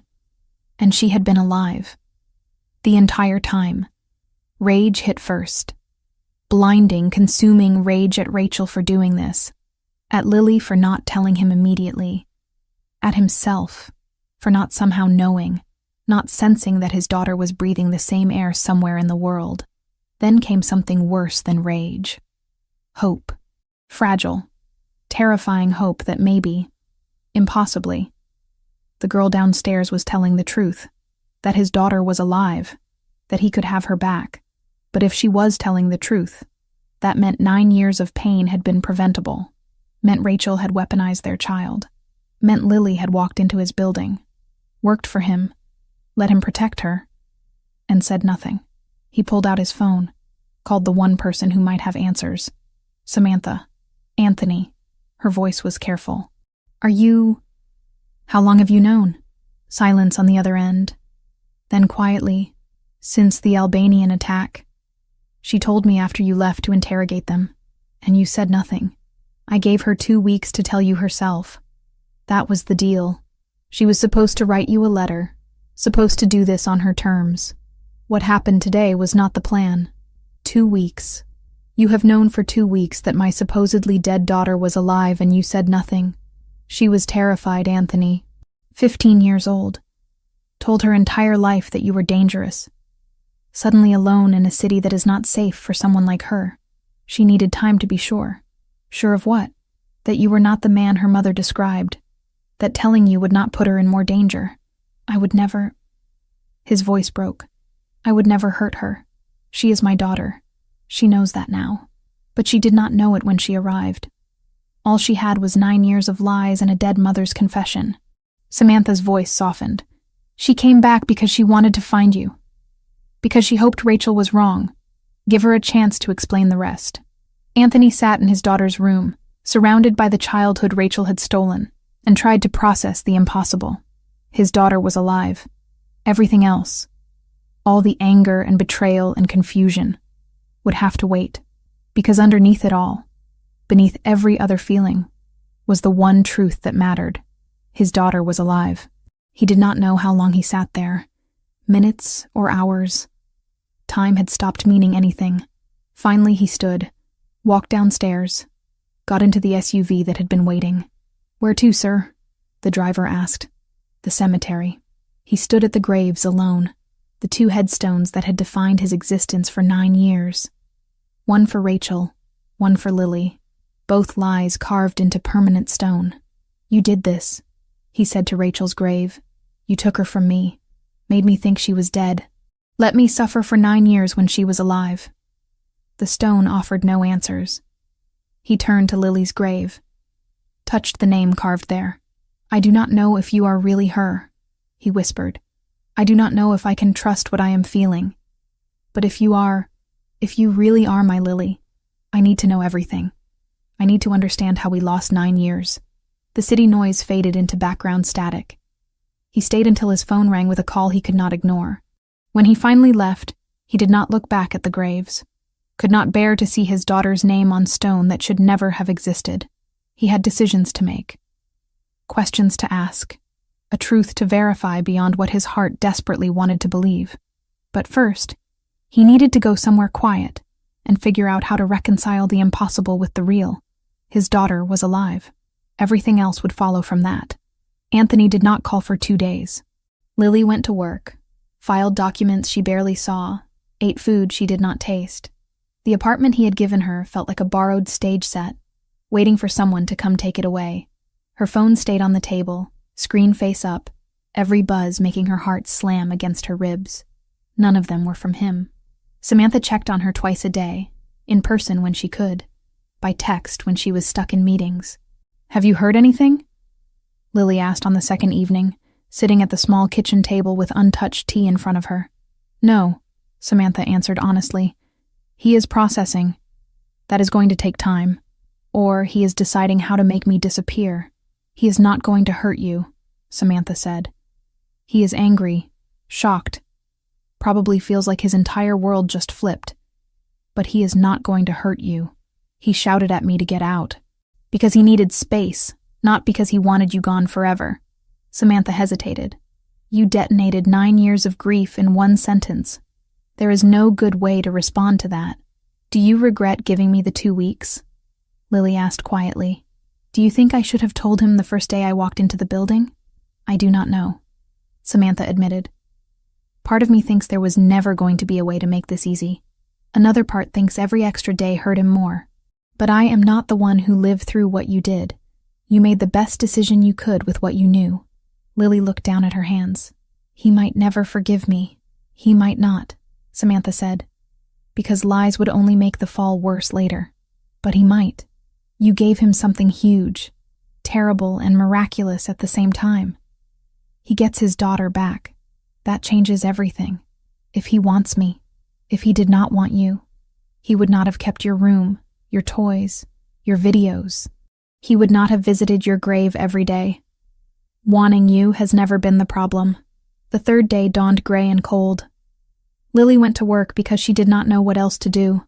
Security still escorted her to and from the building, their orders unchanged. In the middle of alphabetizing a stack of contracts, her phone buzzed. Come to the penthouse. Now. No name. Did not need one. Her legs felt oddly numb on the elevator ride. When the doors opened into the penthouse, she half expected to see the room filled with people. Lawyers, priests, maybe a firing squad. It was just Anthony. He stood near the floor-to-ceiling windows, hands in his pockets, shoulders rigid. The city sprawled out behind him in muted winter colors. Lily, he said without turning. Her name sounded different now. Heavier. Real. She stepped inside. The elevator doors slid shut behind her with a soft hiss that felt far too loud. Sit, he said. She did not. I would rather stand. He took a slow breath, like he was counting to 10. Then he turned around. His eyes looked like he had not slept in days. There were new lines at the corners, tension drawn tight around his mouth. You wrote a letter, he said. You were going to leave it here. Yes. Why did you not? I wanted to be there when you read it. I did not want you to find out alone. He huffed something that was not quite a laugh. That did not work out. No. Silence stretched between them. The room felt too big and too small at the same time. How much of what you told me in that house was true? He asked finally. All of it. Start from the beginning, he said. Everything. No lies, no omissions, no protecting her memory. If I am going to believe you are my daughter, I need to know exactly what she did. So she told him. About the day at school when Rachel arrived with forced excitement. About the long drive out of the city. The way Rachel kept checking the rearview mirror. About the car left near the river with a few of their things inside. Doll, jacket, car seat. Just enough to make the story believable. About the man Lily never saw clearly who met them on the side road, took the car keys, and drove away with the vehicle that would later be found half submerged. Anthony listened without interrupting. No flinches, no questions.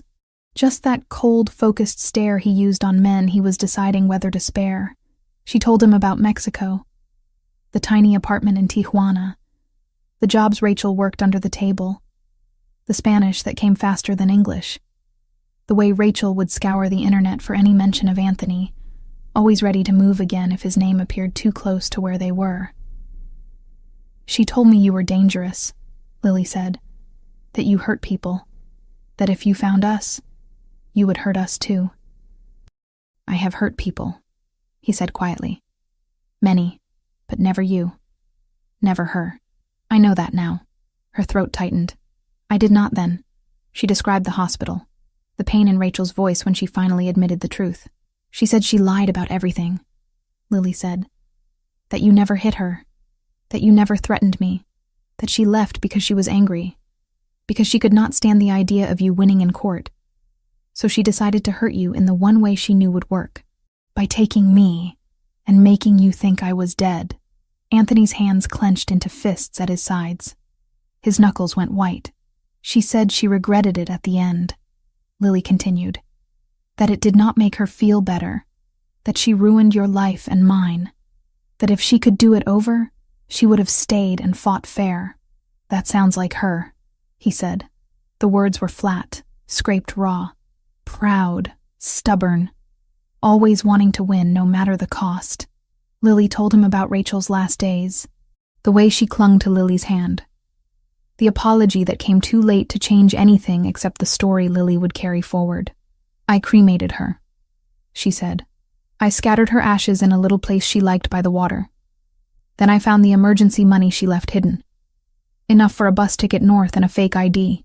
Alone, he said. Not a question. Yes, you were 15. Alone. No papers. No protection. I had survived worse in Tijuana. That is not an answer. It is the only one I have. He looked away, paced once across the room, then back. You could have called me, he said. Found some way to reach me. I have resources, connections. One phone call and I could have had you out of there, in a hospital in New York, with the best doctors in the world treating her. She did not want that, Lily said. She was terrified of being found, of you finding her. Even after she confessed, she was afraid of what you might do if you knew where we had been for 9 years, and you listened to her. She was my mother, Lily said quietly. Sick, dying. I did not want to spend her last days fighting. He flinched. So you honored her lies instead and let me bury an empty coffin. I did not know about the funeral, she said, about the graves, about any of it. We did not have access to news outside Mexico most of the time. I did not know you were visiting a stone with my name on it until I came back and saw it with my own eyes. The memory of that first day in the cemetery punched through her again. Anthony on his knees, white flowers on granite, 9 years of grief etched into his posture. What made you come back? He asked. Her confession. The way she said your name at the end.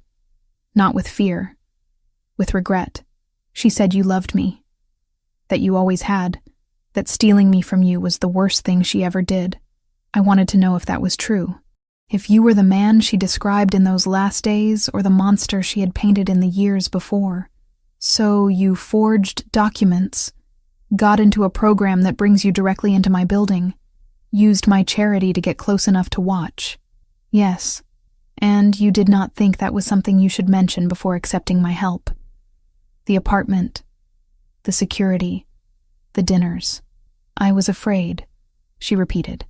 Afraid you would see me as part of what she did, that you would send me away. Or worse. Worse? His eyes flashed. What do you think I am? A man who has killed people, she said. A man who controls half this city from up here. A man my mother told me to fear. I had to see with my own eyes who you really were before I put my life in your hands. And what did you decide? She met his gaze. That you are not the man she described. That you are terrifying and dangerous, but not to me. That you loved me. That you still do. The last part hung there, daring him to contradict it. He did not. Instead, he sank into a chair like his legs had given out. Years seemed to drop onto his shoulders in a single moment. I have visited your grave every day for 9 years, he said slowly. Rain, snow, heat waves, does not matter. Every morning at 7:30, I stand in front of a stone with your name on it and talk to someone I believed was gone forever. I know, she whispered. I saw you. He looked up sharply. You what? When I first arrived, before I went to the program, I found the cemetery. I watched you from behind a tree, 3 days in a row. I saw you kneel. I saw you cry. I saw you talk to the stone. That was when I realized my mother had lied. Not just about you being dangerous. About you not caring. You cared more than anyone I had ever seen. He closed his eyes like the image physically hurt. You let me suffer for 9 years, he said. You let me think you were dead while you were alive. You let me mourn every single day. I did not know you were mourning, she said desperately. I did not know what you were doing, what you thought. I was a child in another country being told my father was a monster. I did not choose any of that. And when you did know, when you stood in that cemetery and watched me, when you walked into my building under a fake name, I panicked, she said. I wanted to tell you immediately. I almost did. In the archive room, when you asked my name and heard it. In the penthouse, when you bandaged my arm. But every time, fear stopped me. Fear that if I told you, I would break you. Fear that you would look at me and see 9 years of lies. Not your daughter. You thought not telling me would hurt less. No, she said. I thought it would buy me time to be sure. To know you as a person, not a myth. To understand the life you lived, so I did not walk into something I could not handle. And in the meantime, my enemies found out before I did. That was never the plan, she said, anger at herself bubbling up. I did not think about how fast information moves. I was stupid. No, he said. You were 15. There is a difference. The anger in his voice had shifted. Less directed outward now, more turned on himself. He stood abruptly, paced to the window, then back. How long has Samantha known? He asked. Since the attack. I told her after you left to interrogate them. She gave you time. She gave me 2 weeks. I did not use them well. He huffed that not quite laugh again. No, you did not. Another silence. The air between them heavy with things that had no words yet. Do you hate me? Lily asked softly. The question had lived in her throat since the moment she said his name in the Westchester house. He looked at her like she had said something absurd. No, he said. I do not hate you. I hate what she did. I hate that you had to lie to survive. I hate that I did not know you were alive when I could have done something. But I do not hate you. Her knees went weak. She grabbed the back of a chair to steady herself. I am angry, he continued. Angry that you did not tell me sooner. Angry that you thought you had to test me like some stranger off the street. Angry that my daughter did not trust me with the truth. I did not know you, she whispered. Not really. I only knew what she said. I had to see for myself. He nodded once. A sharp jerk of his head. I understand that logically. Emotionally, I want to go back in time and shake you until you talk. That seems fair. He almost smiled. It did not quite make it all the way to his mouth. You are very calm for someone who just admitted to lying to a mafia boss, he said. I am not calm, she said. I am just out of panic. He exhaled slowly, some of the tension leaving his shoulders. I need proof, he said. Something beyond stories and scars. DNA, blood tests. I need my head to catch up to what my heart is already screaming at me. What is your heart screaming? Lily asked before she could stop herself. That my daughter is standing in front of me, he said simply. That the universe has played a cruel joke and a miracle at the same time. That if I am not careful, I will break both of us trying to make sense of it. He moved closer. Slowly, like approaching something wild. I want to hug you, he said. More than I have wanted anything in years. But I do not know if that will help or make this worse. Maybe we do not have to know, she said. Her voice shook. Maybe we just try. He hesitated 1 heartbeat longer, then closed the distance. The first touch destroyed her, his hands on her shoulders, heavier than she remembered, larger, calloused from years of work she did not want to imagine. He paused there, giving her a last chance to pull away. She stepped into him instead. His arms went around her in a motion that was half muscle memory, half instinct. He pulled her in like he had in the videos, but tighter, like he never planned to let go again. She broke. The sob tore out of her so violently it bent her forward. Tears soaked into his shirt, hot and endless. Her hands fisted in the fabric, afraid that if she did not hold on, this would dissolve into another dream. He shook too. She felt it, his chest heaving, breath uneven, one hand cradling the back of her head like she was still small enough to fit entirely under his chin. I am here, he whispered into her hair. You are here. You are real. I am sorry. She choked. I am so sorry. I should have come sooner. I should have told you immediately. I should have... Stop, his voice cracked. You survived. You came back. That is all that matters. They stayed like that a long time. Time blurred. The world outside the windows could have ended, and neither of them would have noticed. Eventually, the sobs slowed. Lily's legs went from shaky to merely weak. Anthony did not release her completely, just eased his hold enough to see her face. You look like her, he said quietly. Like me too. But the way you frown... He brushed a thumb over the line between her brows. That is all her. I do not remember her the way you do, Lily said. I remember the last version. Sick, angry. Sorry. I do not remember this house or what you were like together. I have videos, he said. Pictures. Stories. We will go through them when you are ready. All of them. You deserve to know the part she stole from you. Do you... She hesitated. The question felt fragile. Do you still want me here? In your life? In this... world?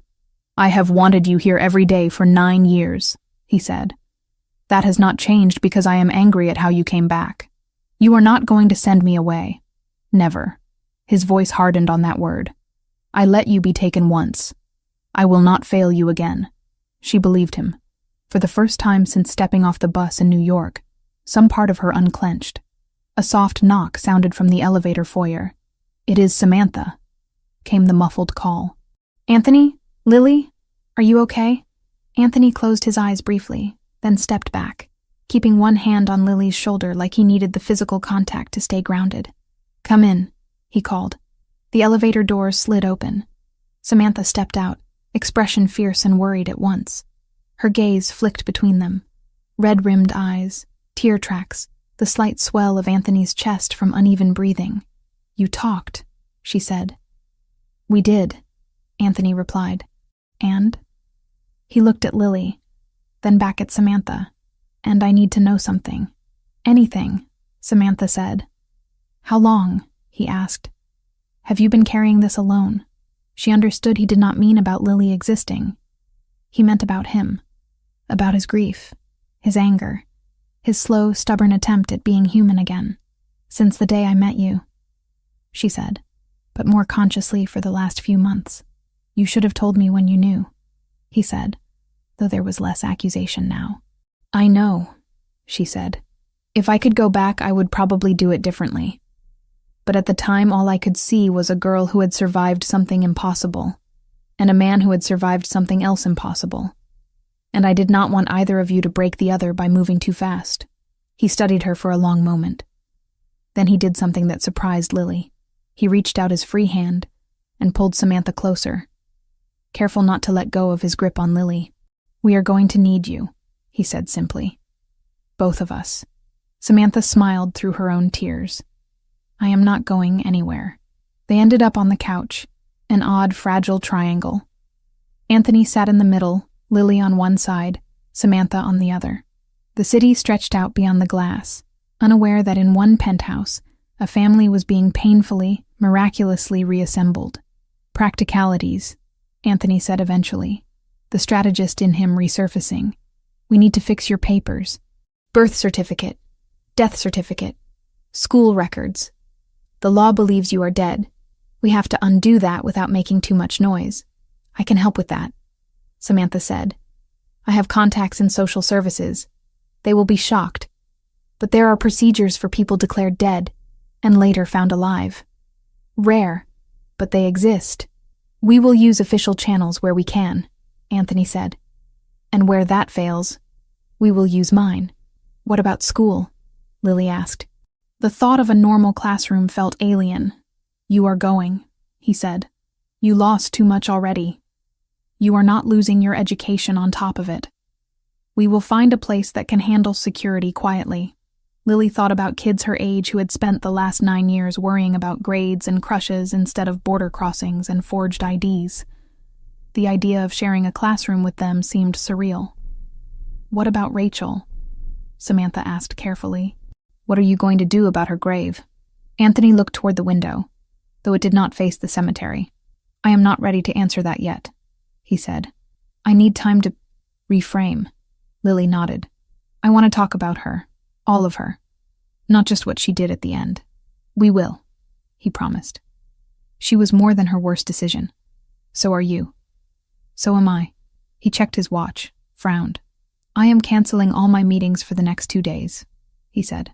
"If anyone complains, they can take it up with security on their way out. You cannot just—" Samantha started. "I can," he said, "and I will. I am not leaving this apartment unless the building is on fire. The world can wait." He looked at Lily again, something almost shy in his eyes. "If you want," he added. "You do not have to stay." "I am not going anywhere," she said. He nodded once, then got up and walked toward the hallway leading to the guest rooms. "Where are you going?" Lily asked. "To get something," he said over his shoulder. "Do not move." He returned with a box Lily recognized instantly, the one from the storage room, the one labeled with her name and a year. He set it on the coffee table, hands gentle. "If we are going to start over," he said, "we do it properly, from the beginning. This is everything I kept. Every picture, every drawing, every ridiculous art project you ever brought home. We go through it together." Lily reached for the lid, then stopped. "I thought you said you needed DNA proof," she said. I do, he replied. We will do the tests. We will sign the papers. We will make the government admit they were wrong. But I am not waiting for a lab report to start being your father again. Her vision blurred. She lifted the lid. On top was a photograph of a toddler with wild curls and frosting on her face, sitting on a kitchen counter, while a younger version of Anthony laughed beside her. Lily touched the image with trembling fingers. Tell me about that day, she said. Anthony did. He talked until his voice went hoarse. About first words, first steps, first time she fell and got up on her own. Samantha listened, adding gentle questions that helped the narrative keep moving. Outside, the sky shifted from gray to dark. Inside, in the warm circle of lamplight, a man, his daughter, and the woman who had bridged the gap between them, began the slow work of stitching 9 lost years into something new. 2 days turned into 6 before anyone outside Anthony's closest circle realized something had changed. He cleared his schedule with the same efficiency he used to move shipments and negotiate territory. Meetings vanished from his calendar. Dinners with politicians and rival bosses were postponed indefinitely. Even the daily cemetery visit stopped.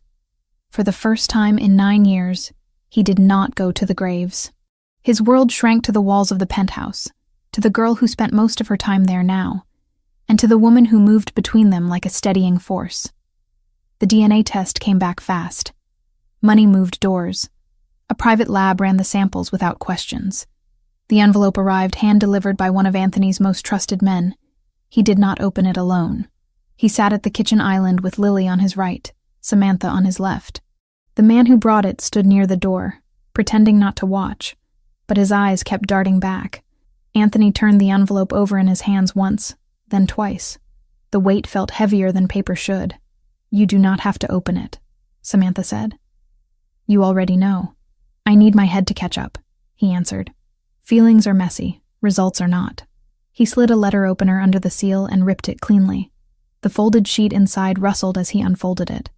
His eyes scanned the page. 1 line. 2. He exhaled, a sound somewhere between a laugh and a sob. 100%, he said, voice unsteady. Biological match. Parent and child. Lily's breath left her in a rush she had not realized she was holding. So that is it? She asked. A piece of paper and suddenly the world accepts what we already knew? The world, Anthony said. No, but I do. He turned to her. Hello, Lily Ricchetti, he said softly. Officially. Hello, Dad, she replied. The word no longer felt like theft. The man by the door cleared his throat. Congratulations, boss. Anthony nodded once. This does not leave this room. Not yet. When I decide who else needs to know, they will hear it from me. The man left without another word. Practicalities came next. Paperwork, lawyers, judges who owed Anthony favors they never expected to be called in for something this personal.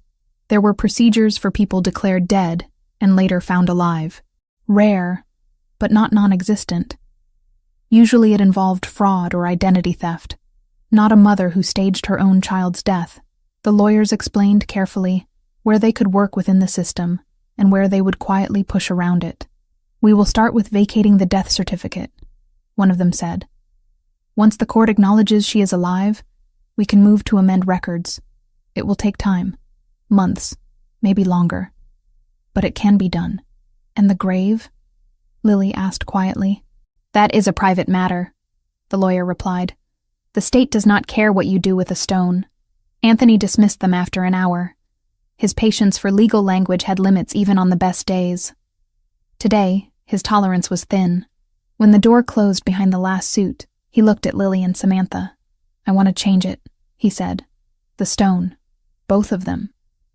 Not erase them, Lily said quickly. Just make them honest. He nodded. Rachel was not entirely who she pretended to be, but a part of her loved you. That deserves to be acknowledged. And you. He stopped, swallowed. You were never there to begin with. They went to the cemetery together for the first time. Security stayed back, giving them a wide circle of privacy. Samantha walked on one side of Lily, Anthony on the other. The wind cut across the open space, carrying the sharp scent of winter and something softer from the flowers other people had left for their dead. 2 headstones waited where they always had. Rachel's name, Lily's name, dates that now meant something entirely different. Anthony crouched in front of his daughter's grave, ran a hand over the carved letters. "I am sorry," he said. "I am sorry I put you here in my mind. I am sorry I did not fight harder when your mother took you. I am sorry I let this stone define 9 years that you were still living." Lily knelt beside him.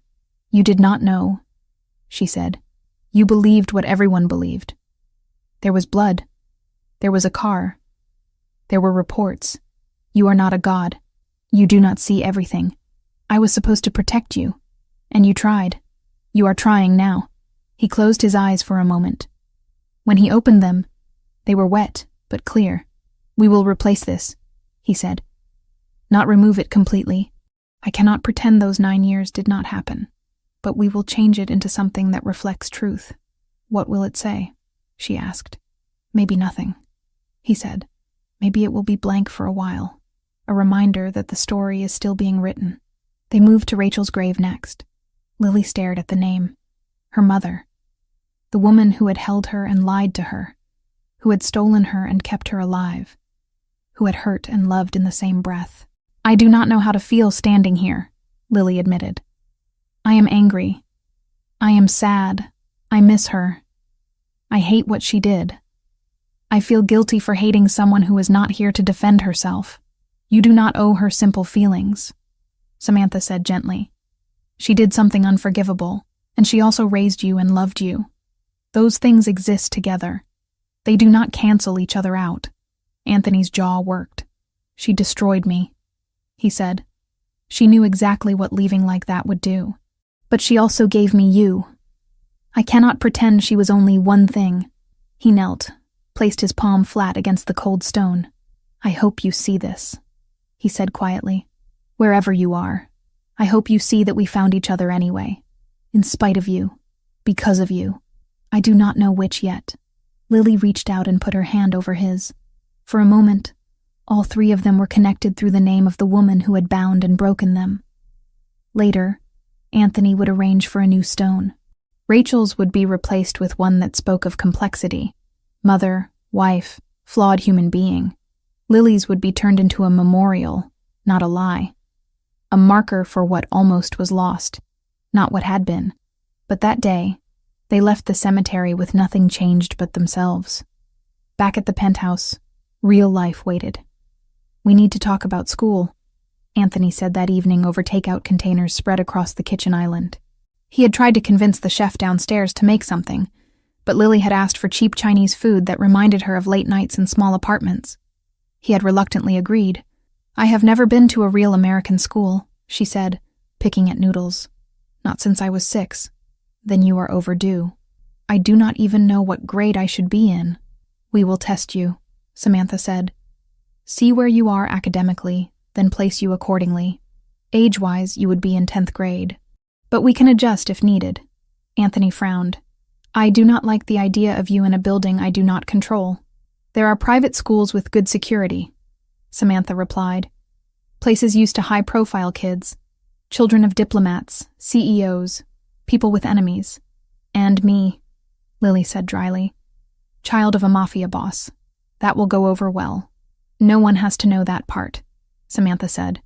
"On paper, you will be the daughter of a wealthy businessman. That is all." "You are okay with lying like that?" Lily asked her. "I am okay with keeping you alive long enough to figure out who you want to be," Samantha said. "If that means fudging some details on a school application, I will sleep fine." Anthony gave a short nod. "Start looking. Money is not an issue. Safety is. And what about—" Lily hesitated. "Your world.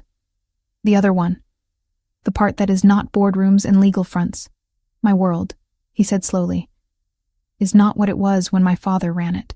I have already been moving things toward legitimate operations. Too slowly, apparently. Now, with you here, that process accelerates. You cannot just walk away," she said. "You said so yourself. I cannot vanish without consequences," he agreed. "But I can step back. Delegate. Reduce exposure. There is a difference between being the face of an empire and being the landlord of its legal shells. Samantha watched him, aware of how significant that statement was. Men like Anthony did not give up control easily. "You are doing this for her," she said. "I am doing this for both of us," he replied. "I have spent 9 years with nothing to lose. That is a dangerous way to live. Now I have something again. Someone. That changes calculus." He looked at Lily. "I will not lie and say I can become an honest man overnight. That would be another lie you do not need. But I can promise you this. Nothing from that side of my life will ever touch you if I can help it, and I will work every day to reduce the chances it can." Lily held his gaze. "You cannot promise nothing will ever touch me," she said softly. "You live in a world where bullets do not care about intentions." "You are right," he said. "I cannot control everything, but I can control where I stand when the bullets start flying. You would stand in front of me," she said. "Every time," he answered. Trust did not spring fully formed from those words.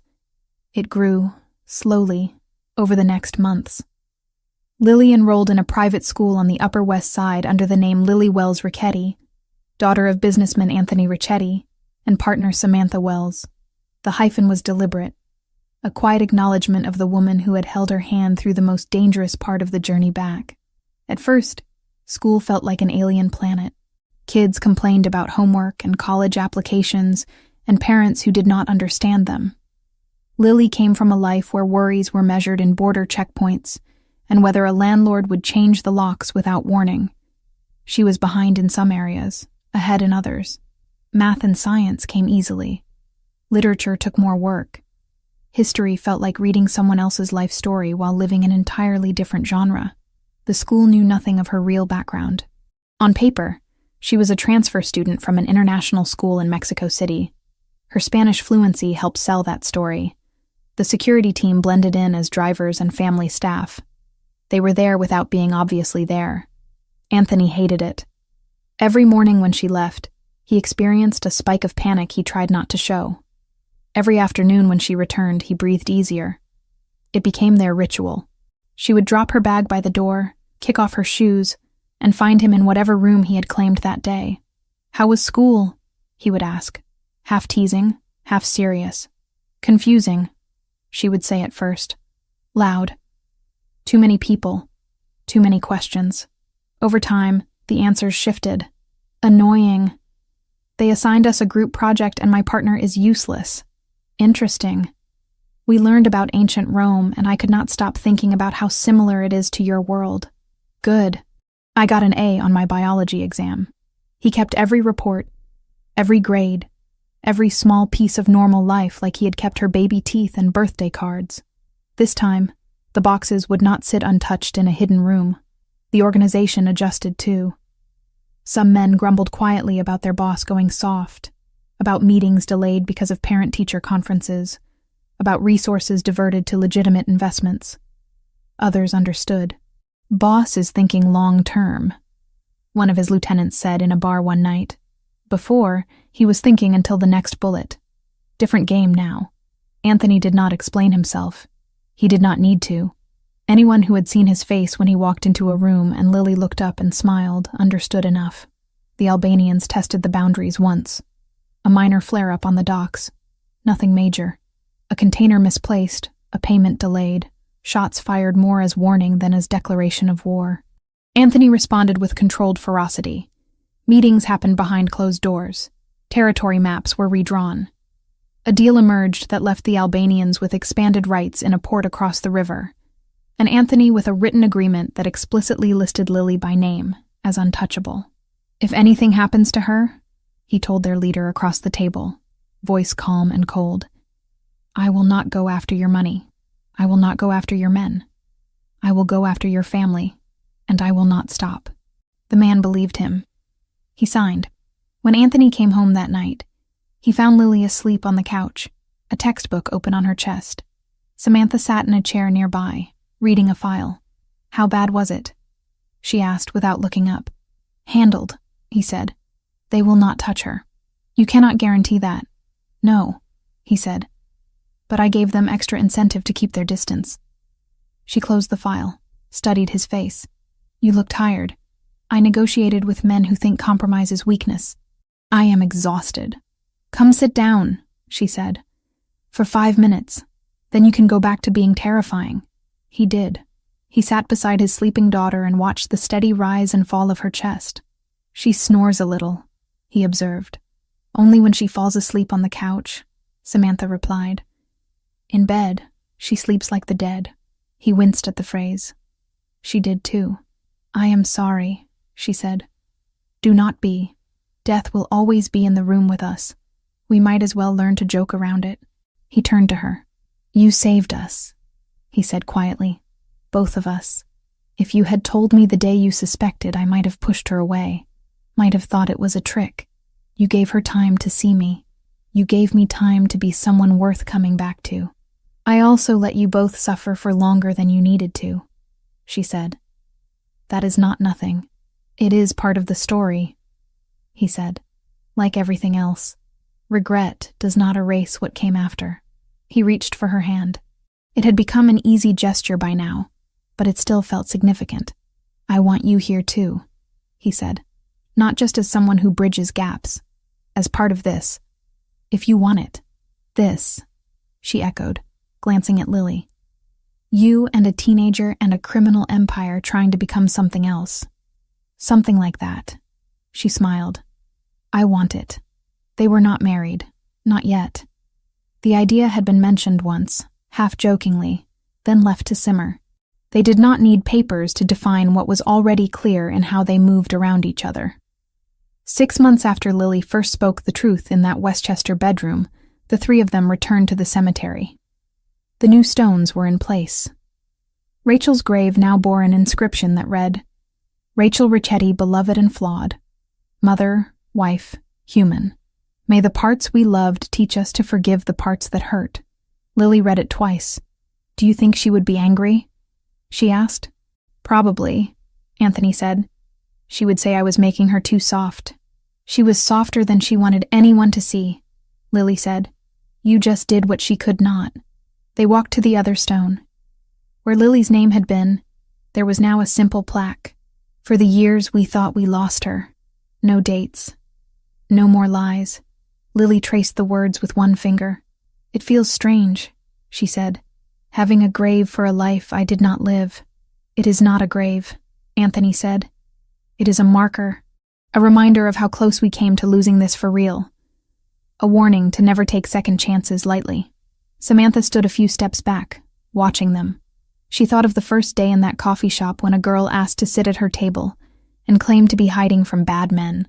Different story, different city, but the feeling was similar. A moment of kindness that changed everything. Thank you, Lily said suddenly, turning to her, for believing me, for giving me time, for not running when things got messy. That is what I do, Samantha said. Stand in messy places with people who need someone to keep standing. Anthony stepped between them, took one of each of their hands. We go forward from here, he said. No more pretending the past did not happen. No more letting it decide everything either. What does forward look like? Lily asked. School, he said. Therapy. Boring things like debate club if you want it. Me in a suit in fewer warehouses and more conference rooms. Samantha yelling at us when we forget what normal looks like. And dinners, Lily added. Where you tell stories about when I was little and I pretend not to be embarrassed. And fights, Samantha said. Because you are 15 and he is stubborn, and I am not going to let either of you win all the time. And holidays, Anthony said. Real ones. With too much food and noisy people and arguments about nothing. Lily looked at the plaque with her almost grave one last time. Then she turned away from it. As they walked back to the car, she slipped her hand into her father's. His fingers closed around hers without hesitation. Do you ever think about what life would have been like if Mom had stayed? She asked. Every day, he said. But then I remember we are here now. That you are here now. And I think less about what could have been, and more about what we do with what we have. And what do we have? She asked. He squeezed her hand. A chance, he said. And that is more than I thought I would get.